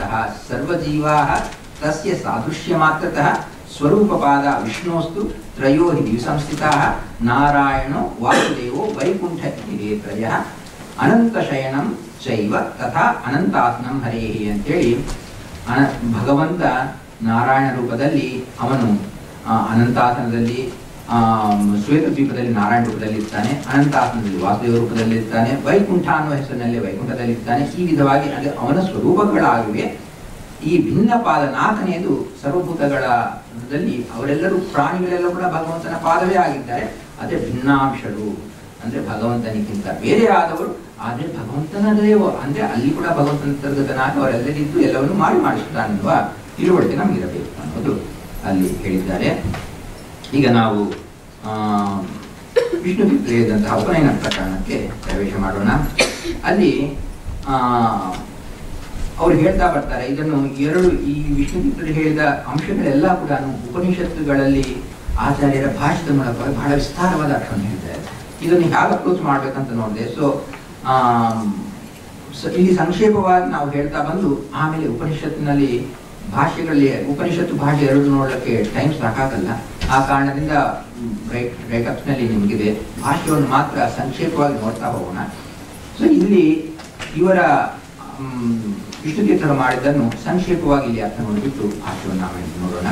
ಇಲ್ಲಿ ವಿಷ್ಣುತ ಹೇಳ್ತಾ ಇದ್ದಾರೆ, ಓಂಕಾರಸ್ಯ ಭಗವಾನ್ ಋಷಿ ಗಾಯತ್ರಿ ಛಂದೋ ಅನಂತ ಗುಣಪೂರ್ಣೋ ನಾರಾಯಣ ದೇವತಾ. ನಾವು ಶುರು ಮಾಡುವಾಗ ಹೇಳಿದ್ವಿ, ಒಂದೊಂದು ಮಂತ್ರಕ್ಕೂ ಋಷಿ ದೇವತೆ ಛಂದಸ್ಸು ಅರ್ಥ 3 ತಿಳಿಬೇಕು, ಆ 4 ತಿಳಿಬೇಕಂತ ಹೇಳಿ. ಓಂಕಾರ ಪ್ರಣವಕ್ಕೆ ಭಗವಂತನೇ ಋಷಿಯಾಗಿದ್ದಾನೆ, ಗಾಯತ್ರಿ ಛಂದಸ್ಸು ಆಗಿದೆ, ಅನಂತ ಗುಣಪೂರ್ಣನಾದ ನಾರಾಯಣನೇ ಪ್ರತಿಪಾದ್ಯ ದೇವತನೂ ಆಗಿದ್ದಾನೆ. ಮತ್ತೆ ನಮಗೆ ಅರ್ಥವೂ ಬೇಕಲ್ವಾ, ಓಂಕಾರದ ಅರ್ಥ ಏನು, ಓಂಕಾರಕ್ಕೆ ಅರ್ಥ ಏನಿದೆ ಅಂತ ನಮಗೆ ಪ್ರಶ್ನೆ ಬರುತ್ತೆ. ಓಂಕಾರ ಅನ್ನೋದು ಅದು ಓಂ ಅನ್ನೋದು ಅವ ಧಾತುವಿನಿಂದ ಬಂದಿದೆ, ಅವ ರಕ್ಷಣೆ ಅಂತ ಹೇಳಿ. ಸೊ ಅನೇಕ ಓಂಕಾರಕ್ಕೆ ಅನೇಕ ಅರ್ಥಗಳಿವೆ. ಇವತ್ತು ಸಂಕ್ಷೇಪವಾಗಿ ಕೆಲವು ಅರ್ಥಗಳು, ಯಾಕಂದ್ರೆ ಅರ್ಥ ಅನುಸಂಧಾನ ಇರಬೇಕಾದ ಕಾರಣದಿಂದ ಸ್ವಲ್ಪ ಮಾತ್ರ ನೋಡೋಣ. ಇವತ್ತು ಅವಧಾತುವಿನಿಂದ ಬಂದಂತ ಅವರಕ್ಷಣೆ ಅಂತೇಳಿ, ಭಗವಂತ ಸರ್ವರಕ್ಷಕನಾಗಿದ್ದಾನೆ, ಆ ಕಾರಣದಿಂದ ಅವನಿಗೆ ಓಂ ಅಂತ ಕರೀತಾರೆ. ಸರ್ವರಕ್ಷಕನಾದವನು ಅನ್ನುವ ಅರ್ಥ ಒಂದು. ಆ ಅವಧಾತುವಿಗೆ ರಕ್ಷಾ ಅನ್ನುವ ಮಾತ್ರ ಒಂದೇ ಅರ್ಥ ಅಲ್ಲ, ಅದಕ್ಕೆ ರಕ್ಷಣಾ, ಗತಿ, ಕಾಂತಿ, ಜ್ಞಾನ, ಪ್ರವೇಶ, ಗುಣಪೂರ್ಣತ್ವ ಇತ್ಯಾದಿ ಅನೇಕ ಅರ್ಥಗಳಿವೆ. ಸೊ ಎಲ್ಲ ಅರ್ಥಗಳು ಭಗವಂತನಿಗೆ, ಇವೆಲ್ಲ ಮಂಗಳದಾಯಕವಾದ ಅನಂತವಾಸಿತ್ವವಾದಂತಹ ಅರ್ಥಗಳಾಗಿವೆ. ಇವೆಲ್ಲವೂ ಭಗವಂತನಿಗೆ ಅನ್ವಯಿತ. ಯಾಕಂದ್ರೆ ಗತಿ, ಎಲ್ಲ ಪ್ರಪಂಚದಲ್ಲಿ ನಡುವ ಆಲ್ ಚಟುವಟಿಕೆಗಳು, ಮೂಮೆಂಟ್ಸ್ ಎಲ್ಲವೂ ಭಗವಂತನಿಂದ, ಅವನು ಗತಿ ಪ್ರದಾಯಕ. ಗತಿ ಜ್ಞಾನ ಅನ್ನೋದು, ಜ್ಞಾನ ಅವನೇ ಜ್ಞಾನ ಪೂರ್ಣನಾಗಿದ್ದಾನೆ, ಎಲ್ಲರಿಗೂ ಜ್ಞಾನ ಪ್ರದಾಯಕನೂ ಆಗಿದ್ದಾನೆ. ಜ್ಞಾನ ಅನ್ನೋ ಧಾತು ಅಪ್ಲಯ ಆಗುತ್ತೆ. ಅದೇ ವಿಧವಾಗಿ ಗುಣಪೂರ್ಣತ್ವ, ಭಗವಂತ ಒಬ್ಬನೇ ಗುಣಪೂರ್ಣನಾಗಿದ್ದಾನೆ, ಸರ್ವಗುಣ ಸಂಪೂರ್ಣನಾಗಿದ್ದವನು ಅವನೊಬ್ಬನೇ. ಈ ವಿಧವಾಗಿ ಈ ಓಂಕಾರ ಅನ್ನುವುದು ಭಗವಂತನ ಈ ಎಲ್ಲ ಕಲ್ಯಾಣ ಗುಣಗಳನ್ನು ಹೇಳುವಂತಹ ಶಬ್ದವಾಗಿದೆ. ನಾವು ಬೇರೆ ದೇವತೆಗಳು ಕೂಡ ಓಂ ಅಂತ ಹೇಳ್ತೀವಿ. ಈಗ ಓಂ ನಮಃ ಶಿವಾಯ, ಇವೆಲ್ಲ ಕೂಡ ಮಂತ್ರಗಳಲ್ಲಿ ಪ್ರತಿ ಮಂತ್ರದಲ್ಲಿಯೂ ಓಂಕಾರವನ್ನು ಮುಂಚೆ ಸೇರಿಸ್ತೀವಿ. ಅದರ ಅರ್ಥ ಏನು ಅಂತ ಹೇಳಿದ್ರೆ, ಗುಣಪೂರ್ಣನಾದ ಓಂಕಾರ ವಾಕ್ಯನಾದ ಭಗವಂತನ ದಾಸರಾಗಿರುವಂತಹ ದೇವತೆಗಳಿಗೂ ನಾನು ಪರಿವಾರದಯ ನಮಸ್ಕಾರ ಮಾಡ್ತಾ ಇದ್ದೀನಿ ಅಂತ ಅರ್ಥವೇ ಹೊರತು ಅವರೆಲ್ಲರೂ ಓಂಕಾರ ಪ್ರತಿಪಾದ್ಯರಲ್ಲ. ಭಗವಂತ ನಾರಾಯಣ ಒಬ್ಬನೇ ಓಂಕಾರ ಪ್ರತಿಪಾದ್ಯ. ಮಿಕ್ಕ ದೇವತೆಗಳಿಗೆ ಮಂತ್ರಗಳಲ್ಲಿ ಓಂಕಾರವನ್ನು ಹೇಳಿದಾಗ ಅವರೆಲ್ಲರೂ ಆ ಭಗವಂತನ ಪರಿವಾರ ದೇವತೆಗಳಾಗಿದ್ದಾರೆ ಅನ್ನುವ ತಿಳುವಳಿಕೆಯಿಂದ ನಾವು ಅದನ್ನು ಹೇಳಬೇಕು ಅನ್ನೋದು ಮುಖ್ಯ ಅಂಶ. ಅದನ್ನು ಯಾವಾಗಲೂ ಜ್ಞಾಪಕದಲ್ಲಿ ಇಟ್ಕೋಬೇಕಾಗಿದೆ ಅಂಶ. ಈ ವಿಧವಾಗಿ ಓಂಕಾರಕ್ಕೆ ಭಗವಂತನೇ ಋಷಿಯಾಗಿದ್ದಾನೆ, ಗಾಯತ್ರಿ ಛಂದಸ್ಸಾಗಿದೆ. ಗಾಯತ್ರಿ ಛಂದಸ್ಸು ಹೇಗೆ ಆಗಿದ್ರೆ, ಓಂಕಾರ ಒಂದೇ ಅಕ್ಷರ, ಛಂದಸ್ಸು ಅಂತ ಹೇಳಿದ್ರೆ ಮತ್ತೆ 8 ಅಕ್ಷರಗಳು 24 ಅಕ್ಷರಗಳು ಎಷ್ಟೋ ಇರಬೇಕಲ್ವಾ. ಮತ್ತೆ ಓಂಕಾರ ಒಂದೇ ಅಕ್ಷರ ಆಯ್ತಲ್ವಾ. ಅಂದ್ರೆ ಓಂಕಾರದಲ್ಲಿ 8 ಅಕ್ಷರಗಳಿವೆ. ಓಂಕಾರದಲ್ಲಿ ಆ ಉ ಮ ಅನ್ನೋದು ಅಷ್ಟೇ ಅಲ್ಲದೆ ಅದರಲ್ಲಿ ಬಿಂದು ಇದೆ, ಘೋಷ ಇದೆ, ಶಾಂತ ಇದೆ, ಅಶಾಂತ ಇದೆ, ನಾದ, ಬಿಂದು, ನಾದ, ಘೋಷ, ಶಾಂತ ಅನ್ನುವ ಈ 5 ಭಾಗಗಳು ಸೇರಿ, ಆ ಉಮ ಅಕ್ಷರಗಳು ಸೇರಿ ಈ 8 ಪ್ರತಿಪಾದ್ಯವಾದ್ದರಿಂದ ಇದು ಕೂಡ ಗಾಯತ್ರಿ ಛಂದಸ್ಸಿನಲ್ಲಿದೆ ಅಂತ ನಾವು ತಿಳ್ಕೋಬೇಕಾಗಿದೆ. ಅಷ್ಟೇ ಆದಾದ್ಮೇಲೆ ಭೂರಾದಿನಾಂ, ಸೊ ಇಲ್ಲಿ ನೆಕ್ಸ್ಟ್ ಓಂಕಾರ ಅಂತ ಹೇಳಿದಾದ ಮೇಲೆ ಭೂರಾದಿನಾಂ ತಿಶೂನಾಪಿ ವ್ಯಾಪೃತಿನಾಂ ಅವಿಶೇಷೇಣ ಬ್ರಹ್ಮ ಋಷಿ ಗಾಯತ್ರಿ ಛಂದ ಅಂತ ಹೇಳಿ ಇಲ್ಲಿ ಹೇಳ್ತಾ ಇದ್ದಾರೆ. ಭೂಹು ಭುಹ ಸ್ವಹ ಅನ್ನೋ 3 ವ್ಯಾಪ್ತಿಗಳಿದೆ. ಆ 3 ವ್ಯಾಪ್ತಿಗಳನ್ನು ಒಟ್ಟಾಗಿ ನೋಡಬಹುದು, ಸಪರೇಟ್ ಆಗಿ ನೋಡಬಹುದು. ಒಟ್ಟಾಗಿ ನೋಡಿದಾಗ ಅದಕ್ಕೆ ಬ್ರಹ್ಮ ಋಷಿ ಅಂತೇಳಿ, ನಮಗೆ ಪ್ರಜಾಪತಿ ಋಷಿ ಅಂತ ಬರುತ್ತೆ, ಬ್ರಹ್ಮ ಋಷಿ ಎರಡೂ ಕೂಡ ಚತುರ್ಮುಖ ಬ್ರಹ್ಮನನ್ನು ಹೇಳುವಂತಹದ್ದು. ಚತುರ್ಮುಖ ಬ್ರಹ್ಮ ಋಷಿ ಆಗಿದ್ದಾರೆ. ಗಾಯತ್ರಿ ಛಂದಸ್ಸು ಉದ್ಯದಾದಿತ್ಯ ವರ್ಣ ಭಗವಂತ ನಾರಾಯಣ ಈ ರೂಪನಾದಂತಹ ಉದ್ಯದಾದಿತ್ಯ ವರ್ಣ ಉದಯಿಸುವಂತಹ ಸೂರ್ಯನ ಕಾಂತಿ ಕೆಂಪು ಬಣ್ಣ ಇರುವಂತಹ ಭಗವಂತ, ಜ್ಞಾನ ಅಭಯ ಮುದ್ರಾಯುತ ಹಸ್ತದ್ವಯ ಭಗವಾನ್ ಶ್ರೀಹರಿ, 2 ಕೈಗಿರುವಂತಹ ಭಗವಂತನ ರೂಪ ಇಲ್ಲಿ ಧ್ಯಾನ ರೂಪವಾಗಿದೆ. ಇದು ಒಟ್ಟಾಗಿ ನೋಡಿದಾಗ, ಅದೇ ವಿಧವಾಗಿ ವಿಶೇಷವಾಗಿ ಅಂದರೆ ಸಪರೇಟ್ ಆಗಿ ನೋಡಿದಾಗ ಭೂಹು ಇತ್ಯಸ್ಯ ವಿಶ್ವಾಮಿತ್ರ ಶ್ರೀ ಗಾಯತ್ರಿ ಛಂದ ಸ್ಫೂರ್ತಿ ರೂಪತ್ವಾತ್ ಪೂರ್ಣರೂಪತ್ವಾತ್ ಭೂರ್ನಾಮ ಅಜ್ಞಂತರ ಇವೆಲ್ಲ ಬರ್ತದೆ. ಇಲ್ಲಿ ನಮಗೆ ಒಂದು ಜ್ಞಪ್ತಿಯಲ್ಲಿ ಇಟ್ಕೋಬೇಕಾಗಿರುವಂತಹ ವಿಷಯ, ವಿಶೇಷೇಣ ಭೂರಿತ್ಯಸ್ಯ ವಿಶ್ವಾಮಿತ್ರ ಶ್ರೀ ಗಾಯತ್ರಿ ಛಂದ ಅಂತೇಳಿ. ಅಂದರೆ ಇಲ್ಲಿ ಭೂಹು ಅನ್ನುವ ಮಂತ್ರಕ್ಕೆ ವಿಶ್ವಾಮಿತ್ರ ಋಷಿ ಆಗಿದ್ದಾರೆ, ಗಾಯತ್ರಿ ಛಂದಸ್ಸಾಗಿದೆ, ಸ್ಫೂರ್ತಿ ರೂಪತ್ವಾತ್ ಪೂರ್ಣರೂಪತ್ವಾಚ ಅಂತೇಳಿ. ಇಲ್ಲಿ ಭಾವನಾತ್ ಅನ್ನುವುದು ಭುವಃ ಹಾಕಿದ್ದಾರೆ. ಇಲ್ಲಿ ಆಕ್ಚುಲ್ ಆಗಿ ಈ ಪರ್ಟಿಕ್ಯುಲರ್ ಪ್ರಿಂಟ್ ಆದ ಟೆಕ್ಸ್ಟ್ ನಲ್ಲಿ ಬಹಳ ತಪ್ಪುಗಳಿವೆ. ಸೊ ಅದು ಪ್ರಿಂಟಿಂಗ್ ಮಿಸ್ಟೇಕ್ಸು. ವಿಷ್ಣು ತೀರ್ಥರ ಪ್ರತಿ ಇವರಿಗೆ ಸಿಗಲಿಲ್ಲವೋ, ಆ ಪ್ರತಿ ಶುದ್ಧ ರೂಪದಲ್ಲಿ ಸಿಕ್ಕುತ್ತೋ ಏನೋ ಗೊತ್ತಿಲ್ಲ. ಆದರೆ ತುಂಬಾ ತಪ್ಪುಗಳಿವೆ. ಆ ತಪ್ಪುಗಳನ್ನು ಕೈಲಾದಷ್ಟು ನಾನು ಈ ಸಾಫ್ಟ್ ಕಾಪಿನಲ್ಲಿದೆ, ಅದನ್ನು ಕಳಿಸ್ತೀನಿ. ಸೊ ಆ ಸಾಫ್ಟ್ ಕಾಪಿನಲ್ಲಿ ನೋಡಿದಾಗ ನೀವು ಭೂಹು ಅನ್ನುವ ಧಾತು ಜೊತೆಲಿ ಭಾವನಾ ಸೇರಿಸ್ಕೋಬೇಕು. ಭುವಹ ಜೊತೆಲಿ ಸೇರಿಸಿದ್ದಾರೆ, ಅದು ಸರಿಯಲ್ಲ. ಯಾಕಂದ್ರೆ ಆಚಾರ್ಯರ ಭಾಷ್ಯದ ಮೂಲಕವಾಗಿ ಅವು ನಾವು ನಿರ್ಧಾರ ಮಾಡಿ ಹೇಳಬಹುದು. ಸೊ ಅದನ್ನು ನಾವು ತಿಳಿದುಕೋಬೇಕು.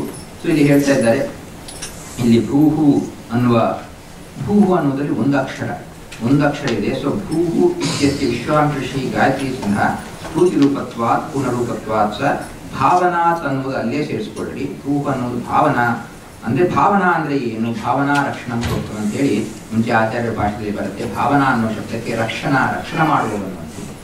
ಆಚಾರ್ಯರು ದೃಷ್ಟಿಯ ವಾಚಾಚ ರಕ್ಷತಿ ಅಂತ ಹೇಳಿ ನಾನು ಫಸ್ಟ್ ಪೇಜ್ನಲ್ಲಿ ಒಂದು ರೂಪ ತೋರಿಸಿದೆ, ನಾರಾಯಣ ರೂಪ. ಭೂಹು ಅನ್ನುವುದು ಅಲ್ಲಿ ಶಿರಸ್ಸು ಆಗಿ ಇರುವಂತಹದ್ದು ರೂಪವನ್ನು ತೋರಿಸಿರುತ್ತೆ.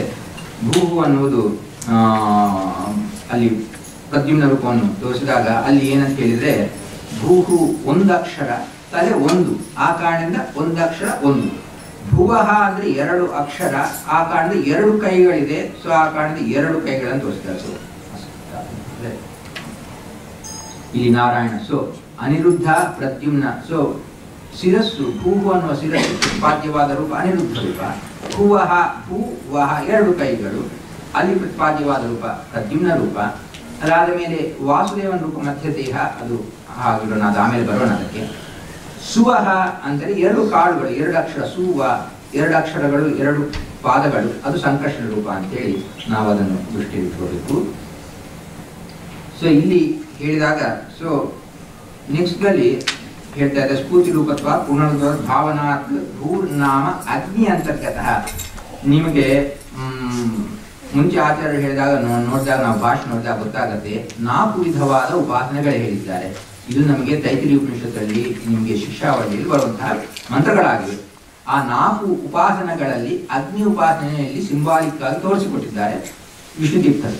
ಸೊ ಆದರೆ ಅಗ್ನಿ ಅಪ್ರೋಚ್ ಒಂದು, ಮಿಕ್ಕ ಅಪ್ರೋಚಸ್ ಕೂಡ ನಾವು ಆಟೋಮ್ಯಾಟಿಕ್ ಆಗಿ ಉಪಲಕ್ಷಣತೆಯ ನಾವು ನೋಡಬೇಕು. ಅದನ್ನು ವಿಸ್ತಾರವಾಗಿ ಆಮೇಲೆ ನೋಡೋಣ. ಇಲ್ಲಿ ಹೇಳ್ತಾ ಇರುವಂತಹದ್ದು ಏನಂತ ಹೇಳಿದ್ರೆ, ಇಲ್ಲಿ ಭೂವೈತ್ಯಸ್ಯ ಇದಕ್ಕೆ ಪೂರ್ವಾಂತಿಷ್ಣ ಹೇಳಿದ ಮೇಲೆ ವಿಶೇಷ ಭೂರಿತ್ಯಸ್ಯ ವಿಶ್ವಾಂತರ ಶ್ರೀ ಗಾಯತ್ರಿ ಸಂಧ ಸ್ಫುತಿರೂಪತ್ವಾದ ಹೇಳಿದ್ದಾರೆ. ಶ್ರೀ ಅಣಿದ್ದು ವರಾಹಸ್ಥ ದೇವತಾ, ವರಾಹನು ಕೂಡ ದೇವತೆ ಆಗಿದ್ದಾರೆ. ಅದಕ್ಕೆ ಪ್ರಮಾಣವನ್ನು ಹೇಳ್ತಾ ಇದ್ದಾರೆ. ಇಲ್ಲಿ ಅನಿರುದ್ಧನು ವರಾಹನು ಕೂಡ ದೇವತೆ ಅಂತ ಹೇಳ್ತಾ ಇದ್ದಾರೆ. ಅದು ಹೇಗೆ ಅನ್ನೋದು ಆಚಾರ್ಯರು ಪ್ರಮಾಣ ಪೂರ್ವಕ ಹೇಳಿದ್ದಾರೆ. ಭುವೈತ್ಯಸ್ಯ ಜಮದಗ್ನಿ ಋಷಿ ಉಷ್ಣಿಕ್ ಛಂದ. ಇದು ನೋಡ್ರಿ, ಭುವಃ ಅನ್ನುವ ಶಬ್ದಕ್ಕೆ ಉಷ್ಣಿಕ್ ಛಂದಸ್ ಅಂದ್ರೆ 28 ಅಕ್ಷರಗಳು ಇರಬೇಕು. ಭುವ ಅನ್ನೋದ್ರೆ 2 ಅಕ್ಷರ ಇದೆ. ಉಷ್ಣಿಕ್ ಛಂದಸ್ ಹೇಗೆ ಬಂತು ಅಂತ ಹೇಳಿದರೆ, ಈ 2 ಅಕ್ಷರಗಳು ನಾವು ನೋಡಿ ಈ ವ್ಯಾಪೃತಿಗಳಿಂದ ಅನೇಕ ವಾಂಗ್ಮಯ ಆಮೇಲೆ ಹೊರಟು ಬಂತು.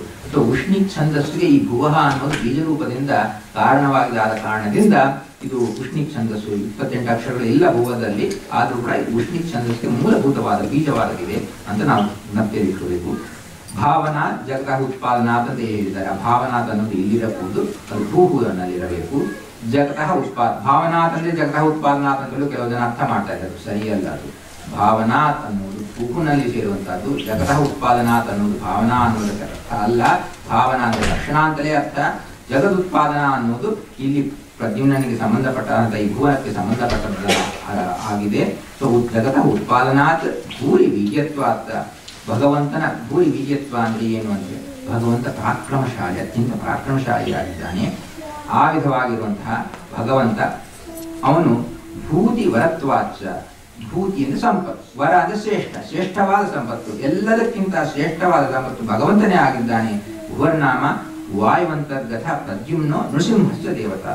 ಪ್ರದ್ಯುಮ್ನ ರೂಪಿ ಭಗವಂತ, ನರಸಿಂಹ ರೂಪಿ ಭಗವಂತ, ಇವರಿಬ್ಬರು ಕೂಡ ದೇವತೆಗಳಾಗಿದ್ದಾರೆ. ಸುವಹ ಇತ್ಯಸ್ಯ ಭರದ್ವಾಜ ಋಷಿ ಅನುಷ್ಠುಪ್ ಛಂದಃ. ಸುವಹ ಅನ್ನುವ ಮಂತ್ರಕ್ಕೆ ಭರದ್ವಾಜ ಋಷಿಗಳಾಗಿದ್ದಾರೆ. ಅನುಷ್ಠುಪ್ ಛಂದಸ್ಸು ಅಂತ ಹೇಳಿದ್ರೆ 32 ಅಕ್ಷರಗಳು ಇರುವಂತಹ ಛಂದಸ್ಸು. ಸುಬಲ ರೂಪತ್ವಾತ್ ಅನಂತ ಸುಖತ್ವಾಚ ಸುವರ್ನಾಮ. ಅವನು ಸುವ ವಭಯೋರ ಅಭೇದ ಅಂತೇಳಿ ಸುಬಲ ಅಂದ್ರೆ ಅತ್ಯಂತ ಬಲರೂಪಿಯಾಗಿದ್ದಾನೆ ಭಗವಂತ. ಅನಂತ ಸುಖತ್ವಾಚ ಸುವಹ ಅಂದ್ರೆ ಸುಖವನ್ನು ತಿಳಿಸುವಂತಹ. ಶ್ರೇಷ್ಠವಾದ ವಾ. ಸು ಅಂದ್ರೆ ಸುಖ, ವಾ ಶ್ರೇಷ್ಠವಾದದ್ದು. ಅನಂತ ಸುಖವನ್ನು ತಿಳಿಸುವಂತಹದ್ದು. ಅದಕ್ಕೆ ಸುವರ್ಣನಾಮ. ಇದಕ್ಕೆ ದೇವತೆ ಯಾರಂತಂದ್ರೆ ಸೂರ್ಯಾಂತರ್ಗತ ಸಂಕರ್ಷಣಶ್ಚ ಕಪಿಲಶ್ಚ ದೇವತಾ. ಸೂರ್ಯಾಂತರ್ಗತನಾದ ಸಂಕರ್ಷಣನು ಕಪಿಲ ಇವರಿಬ್ಬರು ಕೂಡ ದೇವತೆಗಳಾಗಿದ್ದಾರೆ. ಅದಾದ ಮೇಲೆ ಗಾಯತ್ರಿ ಮಂತ್ರಕ್ಕೆ ಬಂದಾಗ ಗಾಯತ್ರ್ಯಾ ವಿಶ್ವಾಮಿತ್ರ ಋಷಿ ಗಾಯತ್ರಿ ಛಂದ ಷಷ್ಠುತ್ವಾತ್ ಸವಿತೃನಾಮ. ಗಾಯತ್ರಿ ಮಂತ್ರಕ್ಕೆ ವಿಶ್ವಾಮಿತ್ರ ಋಷಿಗಳು, ಗಾಯತ್ರಿ ಅಂದರೆ ವ್ಯಾಪ್ತಿ ಸಹಿತವಾದ ಗಾಯತ್ರಿಗೆ ವಿಶ್ವಾಮಿತ್ರ ಋಷಿಗಳು, ಯಾವುದಿಲ್ಲದ ಗಾಯತ್ರಿಗೆ ಬ್ರಹ್ಮ ಗಾಯತ್ರಿ ಅಂತ ಹೇಳ್ತಾರೆ, ಅದಕ್ಕೆ ಬ್ರಹ್ಮ ಋಷಿಯಾಗಿದ್ದಾರೆ. ಈ ವಿಧವಾಗಿ ವಿಶ್ವಾಮಿತ್ರ ಋಷಿಗಳಾದಂತಹ ಗಾಯತ್ರಿ ಛಂದಸ್ಸಿನಲ್ಲಿ ಯಾರು ದೇವತೆ ಅಂದರೆ ಸವಿತೃನಾಮಕ ಕ್ರೋಧ್ಯಾಯತ ವರ್ಣನ ಆದಂತಹ ಭಗವಂತ ಇದಕ್ಕೆ ದೇವತೆ. ಸೃಷ್ಟುತ್ವಾತ್ ಅಂತ ಹೇಳಿದ್ರೆ ಸೃಷ್ಟಿ ಮಾಡು. ಸವಿತು ಶಬ್ದಕ್ಕೆ ಸೃಷ್ಟಿಕರ್ತ, ಸೃಷ್ಟಿಸುವವನು ಅಂತ ಅರ್ಥ. ಆ ಕಾರಣದಿಂದ ಭಗವಂತ ಸರ್ವ ಸೃಷ್ಟಿಕರ್ತ ಆದ ಕಾರಣ ಸವಿತೃನಾಮಕನಾಗಿದ್ದಾನೆ. ಇಲ್ಲಿ ಇನ್ನೊಂದು ಮುಖ್ಯವಾದ ಅಂಶ, ಧ್ಯಾನ ದೇವತೆ ಯಾರು? ನಾರಾಯಣ ಧ್ಯಾನ ದೇವತೆ. ನಾರಾಯಣನಿಗೆ ಎಷ್ಟು ಕೈಗಳು? 2 ಕೈಯ 4 ಕೈಯ? ಅದು ಬಹಳ ಚರ್ಚನೀಯವಾದಂತಹ ಅಂಶವಾಗಿದೆ. ಸೊ ಯಾಕೆ ಅಂತ ಹೇಳಿದ್ರೆ ಇದಕ್ಕೆ ಬಹಳ ಡಿಫ್ರೆಂಟ್ ವೇರಿಯೇಷನ್ಸ್ ಹೇಳ್ತಾರೆ. ಒಬ್ಬರು ಮಹಾವಿದ್ವಾಂಸರಿದ್ದಾರೆ, ಸೊ ಅದಕ್ಕೆ ಅಪೋಸ್ ಮಾಡೋದಿಲ್ಲ. ಅವ್ರ ಉದ್ದೇಶ ಏನಂತ ಹೇಳಿದ್ರೆ ಸನ್ಯಾಸಿಗಳಿಗೆ 4 ಕೈ ನಾರಾಯಣ ಅವರು ಧ್ಯಾನ ಮಾಡಬೇಕು, ಸಂಸಾರಿಗಳಾದವರು 2 ಕೈ ನಾರಾಯಣನ ಧ್ಯಾನ ಮಾಡಬೇಕು ಅಂತ ಹೇಳಿದ್ದಾರೆ. ಯಾಕಂತ ಹೇಳಿದ್ರೆ ನಾವು ಧ್ಯಾನ ಮಾಡುವಾಗ ಧ್ಯೇಯ ಸದಾ ಸವಿತೃ ಮಂಡಲ ಮಧ್ಯವರ್ತಿ ನಾರಾಯಣ ಸಹಸಿದಾದ ಸನ್ನಿವಿಷ್ಟ ಕೇಗಿರವಾನ್ ಮಕರ ಕುಂಡಲವಾನ್ ಕಿರೀಟಿ ಹಾರಿ ಹಿರಣ್ಮಯೋ ಅಂತ ಹೇಳಿದ್ದಾರೆ. ಅದ ಅಷ್ಟು ನೋಡ್ರಿ ಧೃತ ಶಂಕ ಚಕ್ರ ಪ್ರೋಜ್ಜಾಯಿತ ವರ್ಣಾಭ ಸೂರ್ಯಮಂಡಲ ಮಧ್ಯಗ ಚಕ್ರ ಶಂಕ ಧರೋ ಅಂಕಸ್ಥ ದೋರ್ವಯೋ ಧ್ಯೇಯವಚ. ಚಕ್ರಶಂಕಗಳನ್ನು ಧಾರಣೆ ಮಾಡಿದ್ದಾನೆ. ಅಂಕ ತನ್ನ ತೊಡೆ ಮೇಲೆ 2 ಕೈಗಳನ್ನು ಧ್ಯಾನದ ಪೋಸ್ನಲ್ಲಿ ಇಟ್ಟುಕೊಂಡಿದ್ದಾನೆ. ಅಂದ್ರೆ 4 ಕೈ ಆಯಿತು. ಶಂಖಚಕ್ರಗಳ ಧಾರಣ ಮಾಡಿದ್ದು ಇಲ್ಲಿ ಇಟ್ಕೊಂಡಿದ್ದು ಈ 4 ಕೈ. ಇದು ಸನ್ಯಾಸಿಗಳು. ಆದ್ರೆ ಇಲ್ಲಿ ವಿಷ್ಣು ತೀರ್ಥರು ಹೇಳ್ತಾ ಇರೋದು ಪ್ರೋಜ್ಜಾಯಿತ ವರ್ಣಾಭ ಅಂತ ಹೇಳುವುದರ ಮೂಲಕವಾಗಿ ಈ ರೂಪವನ್ನು ಹೇಳ್ತಾ ಇದ್ದಾರೆ ಅಂತ ಹೇಳಿದರೆ ಪ್ರೋಜ್ಜಾಯಿತ ವರ್ಣಾಭ ಸೂರ್ಯಮಂಡಲ ಮಧ್ಯಗ ಚಕ್ರಶಂಕ ಧರೋಂಕಸ್ಥ ಅಂತ ಹೇಳಿದರೆ ಇದು ಸನ್ಯಾಸಿಗಳಿಗಾಗಿ ವಿಷ್ಣು ತೀರ್ಥರು ಹೇಳಿದ್ದಾರೆ ನಾವು ಹೇಳಕ್ಕಾಗೋದಿಲ್ಲ. ಇದು ಸಂಸಾರಿಗಳಿಗೂ ಅನ್ವಯ ಆಗುತ್ತೆ. ಸೊ ವಿಷ್ಣು ತೀರ್ಥರ ಉದ್ದೇಶವೇನಾಗಿದೆ? 4 ಕೈ ದೇವತೆಯನ್ನೇ ಮಾಡ್ಬೇಕಂತ ಹೇಳಿದ್ದಾರೆ. ಸೊ ಇದು ವಿವಕ್ಷಾಭೇದ ಬಂದಂತಾಗುತ್ತೆ. ಸೊ ಜನಗಳು I think they may decide themselves ಯಾವರಿಗೆ ಯಾವ್ದು ಅಪೀಲ್ ಆಗಿದ್ರೆ ಅದು. ನನ್ನ ಉದ್ದೇಶದಲ್ಲಿ ನಾನು ಮಾಡ್ತಾ ಇರೋದು ಅಲ್ಲಿ ವ್ಯಾಪ್ತಿಗಳಿಗೆ 2 ಕೈ ನಾರಾಯಣನ ಧ್ಯಾನ ಹೇಳಿದ್ದಾರೆ. ಇಲ್ಲೂ ಇವರು ಹೇಳಿದ ವಿಷ್ಣು ಹೇಳಿದ ಪ್ರಕಾರ 4 ಕೈ ಇರುವಂತಹ ನಾರಾಯಣನ ಧ್ಯಾನ ಮಾಡೋದು ಚಕ್ರಶಂಕ ಧರ್ಮಕಸ್ತದ್ದು ಅಂತ ಹೇಳೋದು ನನ್ನ ಮನಸ್ಸಿಗೆ ಚೆನ್ನಾಗಿದೆ, ಸರಿಯಾಗಿದೆ ಅಂತ ತೋರ್ತಾ ಇದ್ದ ಕಾರಣ ಅದನ್ನು ನಾನು ಫಾಲೋ ಮಾಡ್ತಾ ಇದ್ದೀನಿ. ಸೊ ಅದನ್ನು ಅವರವರಿಗೆ ಯಾವ್ದು ಇಷ್ಟ ಆಗುತ್ತೆ ಅವರು ಮಾಡ್ಬೋದು. ಸೊ ಈ ಕಾರಣದಿಂದ ಸೂರ್ಯಮಂಡಲ ಮಧ್ಯಗ ಚಕ್ರಶಂಕ ಧರೋಂಕಸ್ತದ್ದು ದೇವತ ಅಂತ ಹೇಳಿದ ಆ ನಾರಾಯಣ ದೇವತೆನಾಗಿದ್ದಾನೆ. ಇಲ್ಲಿ ಇನ್ನೊಂದು ಮುಖ್ಯವಾದ ಒಂದು ಅಂಶವನ್ನು ಹೇಳ್ತಾ ಇದ್ದಾರೆ. ತತ್ರ ತತ್ ಇತಿ ಪ್ರಥಮ ವರ್ಣಸ್ಯ ಅಂತರ್ಗತಃ ಶ್ರೀ ಪರಶುರಾಮೋ ದೇವತಾ. ಇದು ಉಪನಿಷತ್ನಲ್ಲಿ ಒಂದು ಅಂಶ ಬರುತ್ತೆ, ಬುಡಿಲನ ಉಪಾಖ್ಯಾನದಲ್ಲಿ ಬರುತ್ತೆ. ಇದನ್ನು ತಿಳಿಯದೆ ಗಾಯತ್ರಿ ಮಂತ್ರ ಮಾಡಿದರೆ ಆ ಗಾಯತ್ರಿ ಮಂತ್ರ ಮಾಡಿದ ಫಲ ಏನೂ ಸಿಗೋದಿಲ್ಲ ಅಂತೇಳಿ. ಗಾಯತ್ರಿ ಮಂತ್ರದಲ್ಲಿ ಮೊದಲನೇ ಅಕ್ಷರದ ಆದಂತಹ ತತ್, ಅದರಿಂದ ಪ್ರತಿಪಾದ್ಯವಾದ ಭಗವಂತನ ರೂಪ ಅಗ್ನಿ ಅಂತರ್ಗತನಾದಂತಹ ಪರಶುರಾಮ ದೇವರು ದೇವತಾ ಅನ್ನುವ ಅನುಸಂಧಾನವಿರಲೇಬೇಕು. ಅದು ಬಹಳ ಇಂಪಾರ್ಟೆಂಟ್. ಸೊ ಅದನ್ನು ದೃಷ್ಟಿಯಲ್ಲಿ ಇಟ್ಕೊಂಡು ಮಾಡಬೇಕು ಅಂತ ಹೇಳ್ತಾ ಇದ್ದಾರೆ. ಅಷ್ಟೇ ಅಲ್ಲದೆ ತದಾದಿ 24 ಅಕ್ಷರಾಣಾಂ ಕೇಶವಾದಿ ರೂಪಗಳನ್ನು ಕೂಡ 24 ಮೂರ್ತಯ ದೇವತಾ ಅಂತೇಳಿ ನಿಮಗೆ 24 ಅಕ್ಷರಗಳು. 24 ಅಕ್ಷರಗಳಿಗೆ ತತ್ ಅಂದ್ರೆ ಕೇಶವ, ಸ ಅಂದರೆ ನಾರಾಯಣ, ಹೀಗೆ 24 ಅಕ್ಷರಗಳಿಗೆ 24 ವ್ಯಾಪೃತಿ ರೂಪಗಳನ್ನು ನೀವು ಧ್ಯಾನ ಮಾಡಬೇಕು. ಸೊ ಅದರಿಂದ ಪ್ರತಿಪಾದ್ಯವಾದ ರೂಪಗಳು ಅನ್ನುವ ತಿಳುವಳಿಕೆಯನ್ನು ಇಂಪಾರ್ಟೆಂಟು ಅದು ಇರಬೇಕು ಅಂತ ಹೇಳ್ತಾ ಇದ್ದಾರೆ.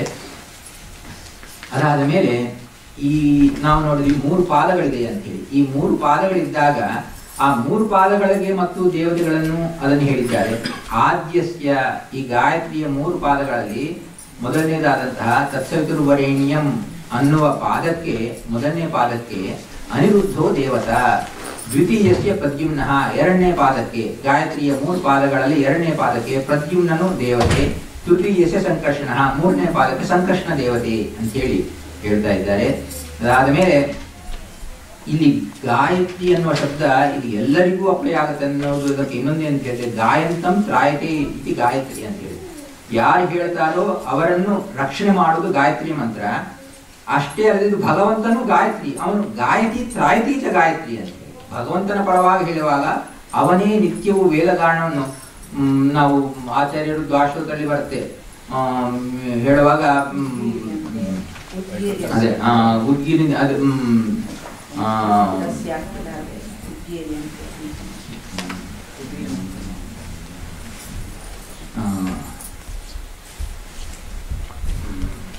ಪೂರ್ಣಾನಂದ ರಾಮಸ್ಯ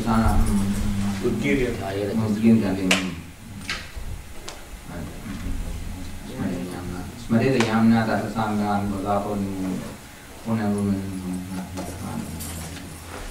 ಅಲ್ಲಿ